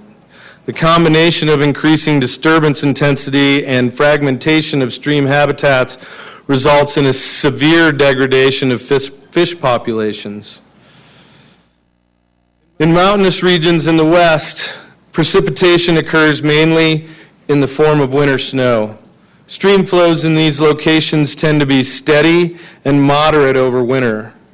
However, as the climate warms, rainstorms in a snowy landscape can melt snow and lead to winter floods. Ice flows associated with these floods can scour stream beds and drastically increase erosion. The combination of winter runoff, increased summer temperatures, and a growing demand on ground and surface water resources can cause severe drought conditions and dry up rivers completely. It doesn't take a rocket scientist, or today a climate scientist, to know that fish need water. Increased winter flooding can be particularly detrimental to fall spawning bull trout, which rely on steady winter flows for their incubating eggs. The effects of climate change are likely to increase the cumulative impacts of a variety of stressors. High water temps render trout more susceptible to invasive species and disease. Cutthroat trout are particularly impacted by competition with introduced trout species that can be more tolerant of warmer water temperatures. Research done by Dr. Dan Isaac at the U.S. Forest Service's Rocky Mountain Research Station is some of the most rigorous and compelling information to date on the impacts of climate change on trout, specifically bull trout and cutthroat. These native Idaho trout are most susceptible to the effects of warming stream temps, and Isaac's data point to a major decrease in available habitat for these species by the year 2040. Bottom line, using baseline data from 1980, bull trout and cutthroat habitat would decline by over 60% by the year 2040. When these predictions are pushed out to the year 2080, the results are even more dire. It is worth noting that greater than 90% of the remaining trout habitat will persist on public lands, and less than 15% of this remaining refuge for trout has any type of protective status. So what is Trout Unlimited doing to maintain robust populations of trout for future generations? The general approach advocated by our organization consists of watershed-scale efforts to protect remaining high-quality habitats, reconnect main stem habitats to tributaries through removal of passage barriers, and improvements in in-stream flows and restoration of degraded riparian, wet meadow, and main stem channels. In a nutshell, Trout Unlimited seeks, with stakeholder support, opportunities to gain permanent protections for landscapes where trout will persist in the future. We also work to reconnect rivers and streams to allow for the free passage of temperature-intolerant trout so they can migrate out of warmer low-lying streams to colder, high-altitude watersheds. And where possible, we try to restore altered waterways, making them more secure and hospitable in the face of a warming climate. So in closing, I will just say that climate change is real. It is happening before our eyes. There is scientific consensus, and the only thing up for debate is how much and how fast.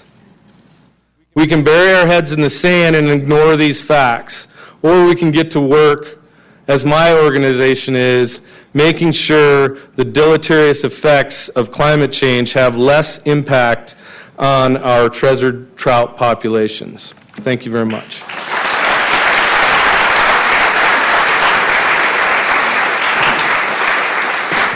Thank you, Michael. That was great. I'd like to invite up Brad Wilson, the General Manager of Bogus Basin Ski Resort. Thank you very much. Wow, I feel like I'm way overpowered here, but it's a real pleasure to be here. So Bogus Basin is your local ski area, if you will. Actually, we are the Mountain Recreation Area. We're a nonprofit. And we are celebrating our 75th anniversary this year. We opened in 1942. So the ski business is really the canary in the coal mine in this climate change era that we're seeing. And these changes that I'm hearing, are scaring the heck out of me, no doubt. A 500-foot change in the snow level can have an amazing effect, detrimental effect to us. And I can't tell you, we are having a fantastic snow season and ski year, but I saw a whole lot of these storms that came through that were not near 500 feet from the base area. So that's kind going to be problematic, and not just for Bogus Basin. Our base elevation is 6,200 feet. We're not that low, but some of these changes that we're looking at in the future could be quite detrimental, obviously. So what we're looking at and what we've seen are shorter and less reliable winters. We had, prior to the last 2 winters, we had 4 winters that were devastating to Bogus Basin. And we saw 14, 15 that on the West Coast was the worst, and I spent my time in Lake Tahoe over that period of time, and it was determined that that was the worst winter in 500 winters. So you don't see those come around often, or you sure don't want to see those come around often. So what does this do for us? I mean, it's a huge economic impact on not just on Bogus Basin, but we have 600 employees at peak winter. So those are a whole lot of people that may or may not be working if we have one of these catastrophic winters, or when we do have one of these catastrophic winters. And I can tell you, just missing the Christmas and New Year's holiday will cost us about 25% of our annual revenue. So that is a significant impact, and a negative impact that we will never catch up with on any given year. But we are trying to do some things. We're looking at summer activities as a potential to blunt the possibility of a catastrophic summer. And it's not just us. The whole ski industry is looking at taking advantage of the assets that we have that sit most of the winter and creating some really desirable activities up there in the summertime. And we feel that with those activities that we can probably make enough revenue and put enough in the bank that can really help us in some of the catastrophic years. But I can tell you, it's still, it's not a given, and we are still in the winter business, and we always will be. So I will keep this short. Nobody is more concerned about global warming or climate change than the ski industry. We depend on those temperatures, and I hope to be here for another 75, or at least Bogus Basin will be. So thank you so much.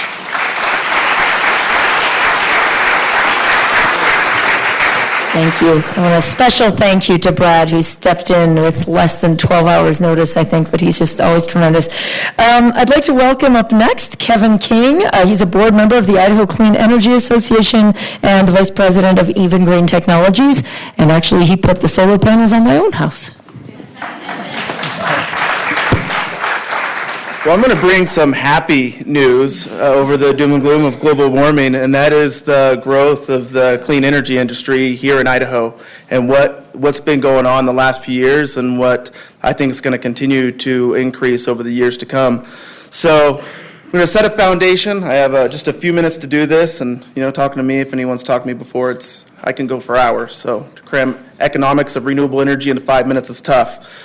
But to give you an idea, the DOE just did a report on the clean energy industry as a whole, and there's roughly 5,000 people employed in the clean energy industry, which encompasses solar, wind, a bunch of energy efficiency companies, not to include green builders and or HVAC companies that are also huge proponents of that. So we're going to take out of that 8,000, we're just going to focus that down real tight on just the solar and wind portion of the renewable energy. And I want to do that because there's some very specific numbers that will help show the growth that we get direct from Idaho Power, and that's probably the smallest portion of the clean energy industry. So if we can show the growth there, then you can extrapolate that into how great the energy industry as a whole, the clean energy industry as a whole, is growing. So we take that down to 1,600 jobs in the solar and wind industry, and to compare that to Idaho Power, who is our biggest power producing company, they have 2,000 full-time employees. So just in the solar and wind industry alone, we have 82% of the employment rate that Idaho Power does for the whole entire state. So let's look at what those 1,600 people are doing right now, right? So and there's a bunch of numbers out there, but again, I really want to dive this in real tight. So we're just going to look at just the net metering aspect of Idaho Power, not the the hydro plants or any of the solar farms you guys have seen out on the road or the wind farms. We're just going to look at just straight net metering and the growth in that. And most importantly, the reason why I want to do that is net metering is you guys. Right, this is the average Idahoans who are creating this number. So out of all the net meters out there, 90% of them are PV based. 90% of that is residential, not commercial, not industrial, not agricultural. It's everybody here. It's all the citizens of Idaho who are putting in extraordinary amount of money to become renewable and reduce the amount of money and power that we're bringing in outside the state from fossil fuels. So in 2014, we had a 61% increase in renewable energy. And again, we're just focusing on the residential PV portion. 2015, we had a 130% increase. And then 2016, we had a 40% increase. So everyone says, what happened? Right? What happened? It's simple. I wasn't ready for it, nor was any of the other solar companies. We could not supply the demand, nor did we have the workforce to provide the demand. We were absolutely slammed, and even though we did a great job doing this 140% the year before, we weren't sustainable because we didn't have the interest or the workflow of the job sector to get involved.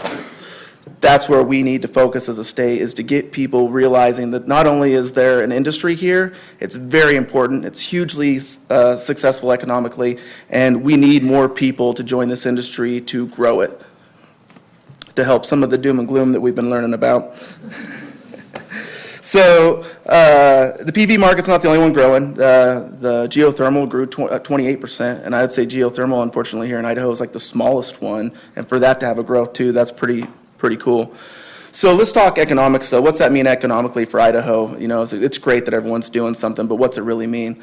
Well, right now we're getting about 35% of our power that we use from coal-fired power plants that are outside the United States. So when we pay for that, which equates to $3 million, $300 million, by the way, when we pay for that, that's not only going to pay for the use of fossil fuels, it's going to the use of fossil fuels is being produced somewhere else. So that money's being taken out of our state and going to another state.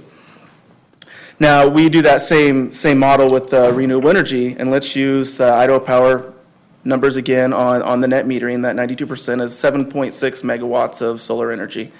If you put a value to that on today's cost, not what someone paid for it 5 years ago, which was a lot more than what it is right now, it's about $4.25 a watt. So 7.6 megawatts, that's roughly $32 million. $32 million has been spent again by you to reduce that against what we're buying elsewhere, and it provides jobs. So give an idea of that economics, how it flows into Idaho rather than flowing out of Idaho, is in 2009, my company had 3 employees, me included. We did all our lead generation, sales, design, engineering, installation, service, everything. We did everything, and we had to work our butts off. Now, with this growth in renewable energy industry and then actually having what I would consider a real industry, is instead of trying to make it, having it be here, I now have over 20 employees. We have education that ranges from high school graduates to MBAs in finance, engineers, architects, drafters, marketing degrees. I mean, we literally encompass tradesmen from electrical trades and laborers. We don't just provide as an industry. We're not an architectural firm where we need a bunch of architects. We actually provide in this industry a wide scale of jobs from age ranges to 19 to 65, right? And that's just my business alone. That's everybody else who has a renewable energy business. It is really awesome we provide economically. And then we can get with some of the comments here, but one of the things we need to consider too is we're a production company. We provide a product. So production companies, for every one job that's provided, creates 2 service companies or supports 2 service companies, much like farmers. They provide food that creates jobs in the grocery stores for checkers and or stockers. So not only is it great for our environment to do renewable energy, not only is it a good economical option for the average citizens of Idaho, it keeps more of the money here going into jobs and helps sustain more jobs on service companies providing to us. So what do we need to do on a state side? We need to advocate. We need more advocacy for renewable energy and clean energy as a whole. We need to empower the citizens of Idaho who maybe don't know about clean energy or don't understand it, empower them to continue to do what we're doing, increase the quality of our infrastructure, which doing renewable energy does, and reduce our demand on the amount of fossil fuel-based power that we're bringing in from out of the state, keep the money here and keep the power here. And that, I think I probably either crammed it into 5 minutes or got real close.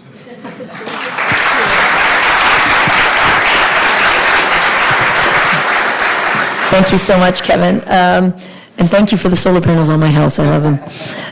Okay, our next speaker is David Eichberg. He is the Global Initiatives Lead for Sustainability and Product Compliance for HP, Hewlett-Packard, here in Boise.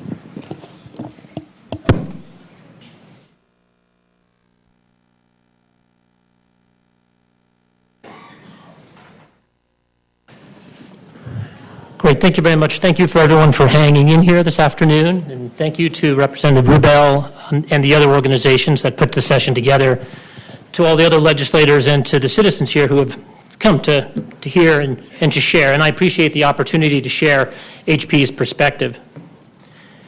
At HP, our vision is to create technology that makes life better for everyone everywhere. And in that, we believe that sustainability is not only the right thing to do, but that it's a powerful source for innovation and for growth. It challenges us to think of new ways to reinvent solutions that can truly amaze.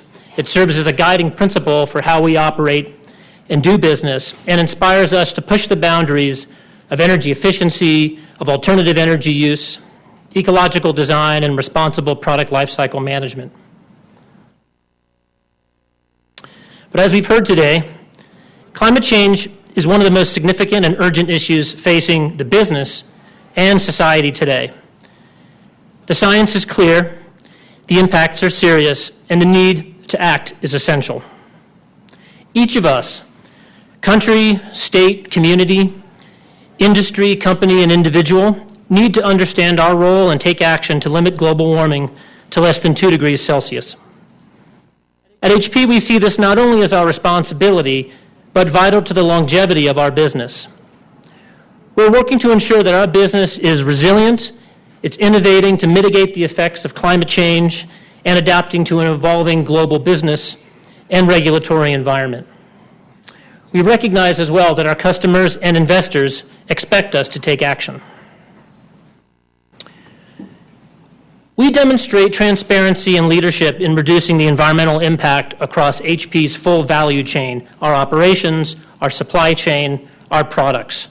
And that includes analyzing our complete carbon footprint, setting public targets to reduce GHG emissions, and taking steps to meet those goals and improve performance. Currently, we've committed to the following goals: to achieve and use 100% renewable electricity in our global operations, with an interim goal of 40% by 2020. To achieve zero deforestation associated with HP brand paper and paper-based packaging by 2020. To reduce the greenhouse gas emissions intensity of our product portfolio by 25% by 2020 compared to 2010. And to cut greenhouse gas emissions from our global operations by 25% by 2025 compared to 2015. There's a saying many are familiar with: you measure what you manage, and you manage what you measure. So these goals help us to better understand the drivers of our impacts, the results of our choices and our investments, and our progress towards improvement. We encourage government to be part of tackling this challenge. HP is one of over 900 businesses and organizations that have signed on to an open letter called Business Backs Low Carbon USA at lowcarbonusa.org. As a signatory to this letter, we reaffirm our commitment to addressing climate change through the implementation of the Paris Climate Agreement and urge U.S. and global leaders to do the same.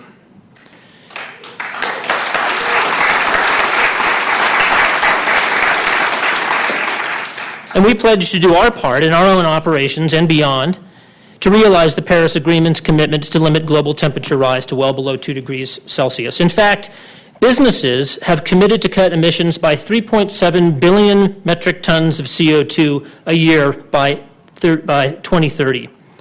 And that's more than 60% of the total emissions cuts pledged by countries as part of the Paris Agreement. As we see it, policies to mitigate climate change and support a transition to a low-carbon economy should be guided by technologically and economically feasible targets that are based on the best available science. Market-based mechanisms with clear, transparent, and consistent price signals offer the best hope for creating innovation and competition over the long term. Both governments and business must implement greater transparency in tracking and reporting GHG emissions to measure progress, make necessary changes, and promote shared accountability.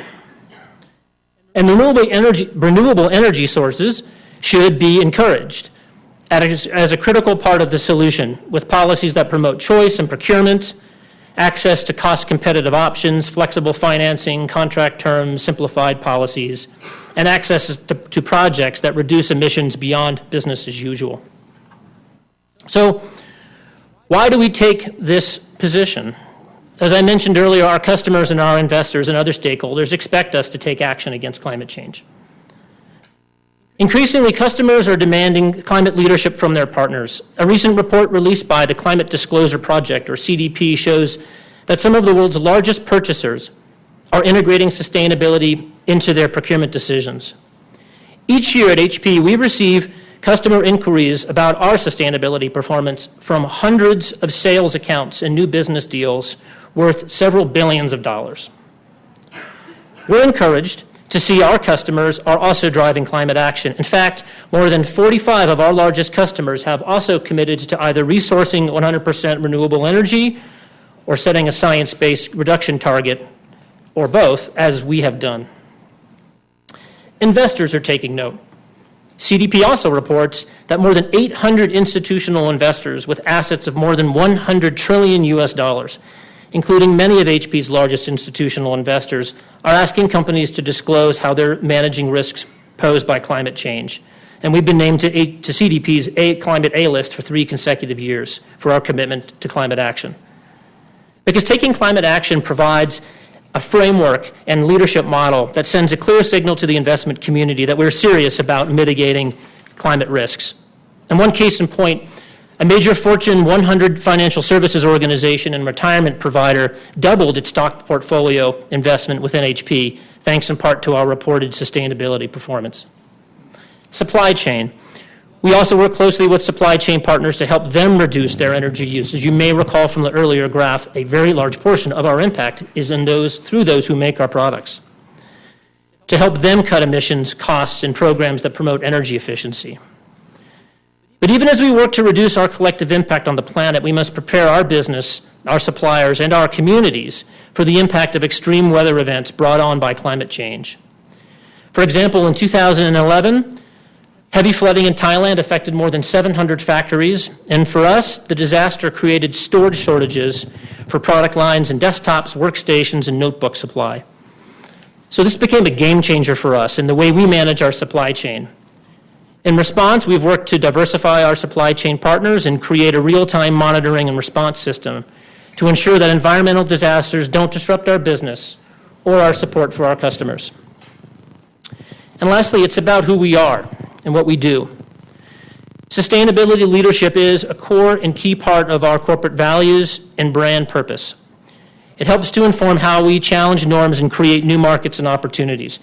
At our core, we're a company of scientists and engineers and innovators. We believe in science, and we're inspired to create solutions that suit the needs and solve challenges. We believe that IT, information technology, can play a positive role in helping businesses and communities and individuals address and mitigate climate change. IT is an enabler of new business models and processes that change the way we live and work. It can reduce waste, turn physical inventories into virtual ones, and shift supply chains from physical distribution to digital. Sustainability essentially drives us to engineer amazing solutions that enable people to do amazing things, including working to ensure a healthy, livable planet for our children and their children, and for all humankind. And in closing, we believe that the failure to address the threat and the impacts of climate change stands to make U.S. businesses less competitive, less innovative, less resilient in a global market, causing both short and long-term negative repercussions for the U.S. economy. But the right action now can create jobs and boost U.S. competitiveness. We want the U.S. economy to be energy efficient and powered by low-carbon technologies and energy. Cost-effective and innovative solutions can help us achieve these objectives. And as one of our co-founders, David Packard, said more than a decade ago, the betterment of society is not a job to be left to a few, but a responsibility to be shared by all. Thank you. Thank you. And thank you to your employer for being such a great corporate citizen. We are almost at the end. Reverend Sarah Lawal of the Unitarian Church and the Interfaith Alliance. So I'm not a scientist, and you're all leaving when the minister stands up here, aren't you? Yes. I am Reverend Sarah Lawal. I serve the Boise Unitarian Universalist Fellowship and am a representative of the Interfaith Equality Coalition of Idaho, an alliance of faith communities working to promote equality, justice, and dignity for all people and our planet. And one of our main pillars of the Interfaith Equality Coalition is, one of our pillars of equality and justice is climate care. We believe that as religious people, as all people, we have been given a responsibility to the world in which we live, that we must be neither consumers nor parasites of the rich resources of our natural world. Rather, we are caretakers, entrusted with this world by those who came before us with a responsibility to hand it on to those who will come after us. We can't live as if our individual and collective choices do not have a wide-ranging consequence on others, including generations yet unborn. Here is where our moral obligation comes in. So I'm here today honored to be among some highly educated scientists to offer a spiritual and moral perspective to the issue of climate change. And I want to reflect for just a quick moment on a really important cultural story that religious people are connected to. And it's an important cultural story, particularly in the West. It has a big impact on the way many people understand the world. We tell stories to create meaning of our world. But in deference to our scientific community in here, in no way is this story meant to undermine our understanding of science, of evolution, and how our planet came to be. And I want to reflect for a moment that it's a cultural lens by which we interpret information, and for many, by which we organize our lives. And that is the story of creation found in the Judeo-Christian scriptures in the book of Genesis. So you remember, some of you might remember, in the book of Genesis, God created the heavens and the earth, and God called it good. And further down in the book of Genesis, we read that God says that humankind shall have dominion over the fishes and the seas and the birds and the heavens and the livestock and over all the earth and over every creeping thing that creeps on the earth. And this is known in some theological circles as the dominion mandate. But dominion in the scripture is never described or clarified. It's never defined. And I believe that we have misinterpreted dominion to mean rule over for the sake of our own gain, rather than to understand dominion as a sacred trust between God and creation and humankind, which God named good. A mandate to reign, in quotes, I'll use quotes, with care and love to meet our basic needs while also ensuring the protection and survival of all living things, which directly impacts our own human survival and quality of life. And we've been blessed in recent years, since the writing of that particular story, with the work and the stories that our scientific community is creating, with the evidence and data that are showing us how climate change is manifesting in our planet and the human causes of it, but also showing us the way in which all life on Earth, all the mechanisms and functions of that life of creation, from biodiversity to soil erosion to fires and waters, it's all connected. When one system begins to falter, fail or animal life is endangered or extinct, we're learning of all of the small ripples and large ripples that continue on and on and on that impact all of the other systems, all of the other life of creation, including us human beings. In my faith tradition as a Unitarian Universalist, we affirm and promote the interdependent web of all existence of which we are a part. Yes, we say all of those words. And we understand the causes and effects of climate change to be in opposition to those values. This interdependent web of life does not merely privilege human life and prosperity. We understand it to mean that our lives, our physical, emotional, spiritual well-beings are directly connected to the whole of creation, and that our choices as individuals and the policies of our government and corporations cannot focus solely on personal gain or on our physical needs, on wealth and profit and economic advancement, but rather need to seek a balance between those needs for the survival of all of us. If we do not ensure our planet's health and survival, what does that say about what we value? What are we leaving our children's children? What kind of hope and vision for creation will be left for them? So sustainability, then, has to move from being perceived as a liberal buzzword to a spiritual practice grounded in our own traditions and in our own sense of the moral good for all. Sustainability at all levels, in all the ways that looks like in all of our communities, in our economic systems, in our scientific communities. Sustainability at the political level, at the corporate level, becomes a moral obligation to preserve and protect all of life, to seek harmony and balance, not just in our needs and the earth's care, but also a balance in profit and people. Gus Speth, a U.S. advisor on climate change, said this. Maybe some of you have heard his words. He spoke, "I used to think that top environmental problems were biodiversity loss, ecosystem collapse, and climate change. I thought 30 years of good science could address these problems. I was wrong. The top environmental problems are selfishness, greed, and apathy. And to deal with these, we need a cultural and spiritual transformation. And we scientists don't know how to do that." I don't know that many of us know how to do that, even us faith leaders, because I will own that the world of religion has done some harm in this area of environmentalism, protection of our earth, and acknowledgement of climate change. But as a faith leader, it is my job to have the faith, to believe it is possible that we can do this if we work together. And while it may be daunting, we must try. Amen. Thank you.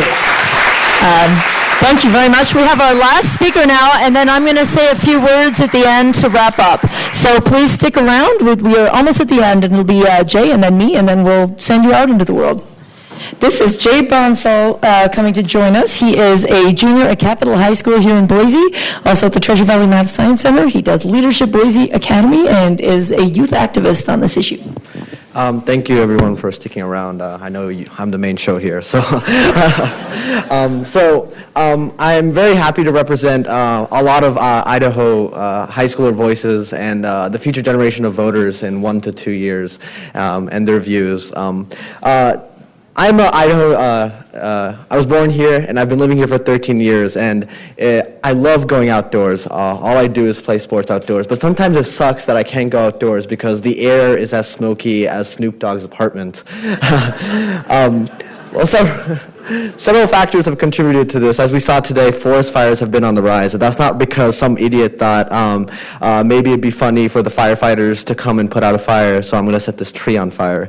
It's been because of the increasing temperatures due to carbon emissions. Now in Idaho, carbon emissions are probably, a lot of it contributes to our transportation. I bet everyone in here has a car, and not everyone uses the bus. Personally, I didn't even know there was a bus 3 years ago.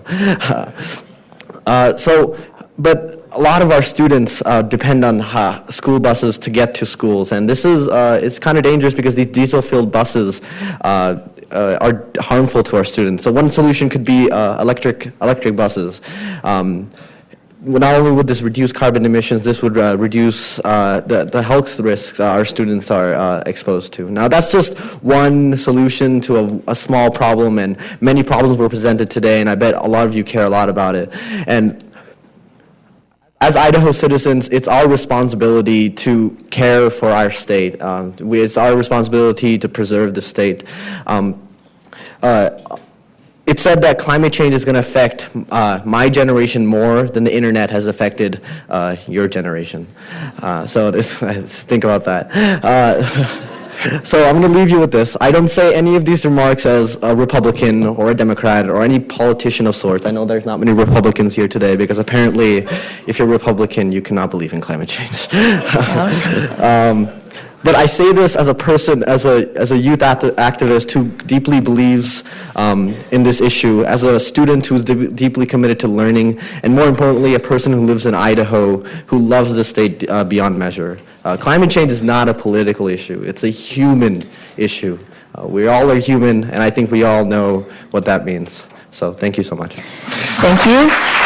Thank you very much, Jay. And as Jay is absolutely right, this is a nonpartisan issue, and I want to clarify how we came to be up here. We did issue multiple invitations to every member of the legislature, actually. The Senate was still on the floor. We invited every House member and invited them all to come up here and preside if they so wished, and these are the folks that accepted. So that's how it came to be who's here. But I wanted to quickly, a couple things in closing. I wanted to answer a question that somebody sent up on a card. How could the Idaho legislature help Idaho and Idahoans avoid being adversely affected by climate change? There are so many answers to this, you would not believe it. In the transportation sector, we could be passing local option tax to encourage public transportation. We could be building an infrastructure for electric vehicles. We could be incentivizing the purchase of more fuel-efficient vehicles. We could be creating high-speed, high-occupancy lanes for those who carpool or who drive more fuel-efficient vehicles. In the building sector, we could be implementing building codes for more efficient buildings. In the energy sector, we could be setting energy targets for renewable energy, as many other states have. We could be creating tax incentives for people to put solar or renewable energy in their own home or on their own businesses. The list goes on, it's endless. Many states are doing these things. We are doing none of them. And, you know, I just, you know, if there were a terrorist organization out there that were doing this to us, that was burning 16,000 square miles of our forest and causing massive crop loss, drying up our rivers, killing our wildlife, causing a $200 per acre loss, we would stop at nothing to track them down and stop them. But because it's carbon emissions from fossil fuels, there's nothing happening. There's not one initiative being taken on right now by our state government to address these things. I tried very hard this session to bring a bill, to create a group, to study it, to hear this evidence, and to come up with proposals for how to address it, both in terms of how to respond to what's going to happen no matter what we do in terms of water loss, better irrigation tactics, better water storage, all that, and to determine what to do about our emissions. I could not get the bill printed. I faced a wall of those saying it's a hoax and is not something we should be spending $1 or 1 minute addressing. So we are absolutely nowhere at the state level. At the federal level, things are looking pretty bleak as well. The current administration has said they want to reverse the fuel efficiency standards that have been put in place for vehicle emissions. They want to terminate the Clean Power Plan for energy generation, and they've even said they potentially want to pull out of the International Paris Climate Change Agreement. So we're also looking at zero action on the federal front. So it is up to you, the people. This is too big a problem for any of us to tackle on our own. We should do what we can on our own, no question about it, but this is too big for us to tackle alone. This calls for collective action. And I fear that our political leaders are letting you down. And so it is up to you, the people. You have to make this happen. We are up against the most powerful, most moneyed lobby, I think, in political history in the form of the fossil fuel industry. And there is nothing comparable in terms of money and clout on the other side. As you've seen, we have a ragtag team of underpaid scientists who are trying to spread truth to the world, but it's very hard for them to go head-to-head with the multi-hundred billion, even trillion-dollar industry that is throwing everything they have in trying to stop action on this front. So you have to take it upon yourselves to be as vocal as possible. Speak to your employers, encourage them to undertake sustainability initiatives like HP has. Speak to your federal representatives, speak to your state representatives. March, write letters, write emails, call. This is far too big an issue to allow it to slide because of federal and state inaction. You can drive this change, and you have to. You have to spread the word. You have to speak to anybody who will listen and create the urgency that this issue calls for. So thank you so much for being here. This is the first step. I want to give a brief moment to speak to my fellow panelists here, who, if any of them want to say something on this issue, I want to give them the chance. Thank you. I would say that I would like to follow up on Representative Rubel's talk, because I want to say this is a moment for you guys to take some action. So I'd like to ask those of you that have solar panels or have family members that have solar panels, please rise, or are scheduled to have them. Okay.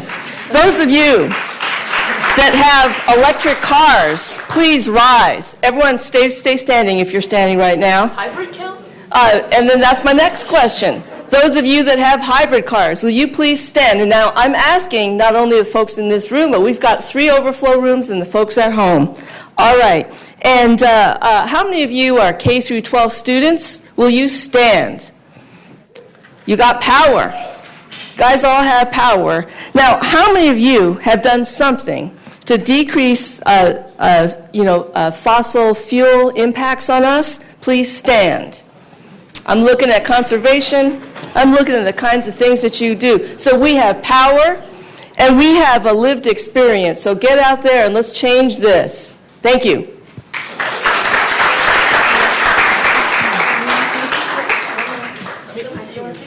Yes. So just real quickly, the only way we're going to change the scenario in this body, in the legislature, is if we change the people in the seats.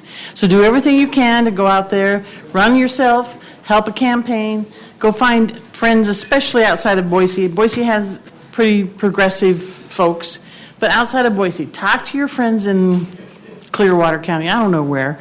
But Latah County. Latah County. Latah. Okay. We've got to change the way, the direction that this legislature is going, and I think in 2018 we have a great chance. So much to our speakers. Also, I want to just call out by name the crowd. We had a team of planners for this. Jonathan Oppenheimer, Ben Otto, Real and Flores, Kelly Olson, John Seeger, and Roberta D'Amico. They came to many meetings and helped us put it all together. Thank you.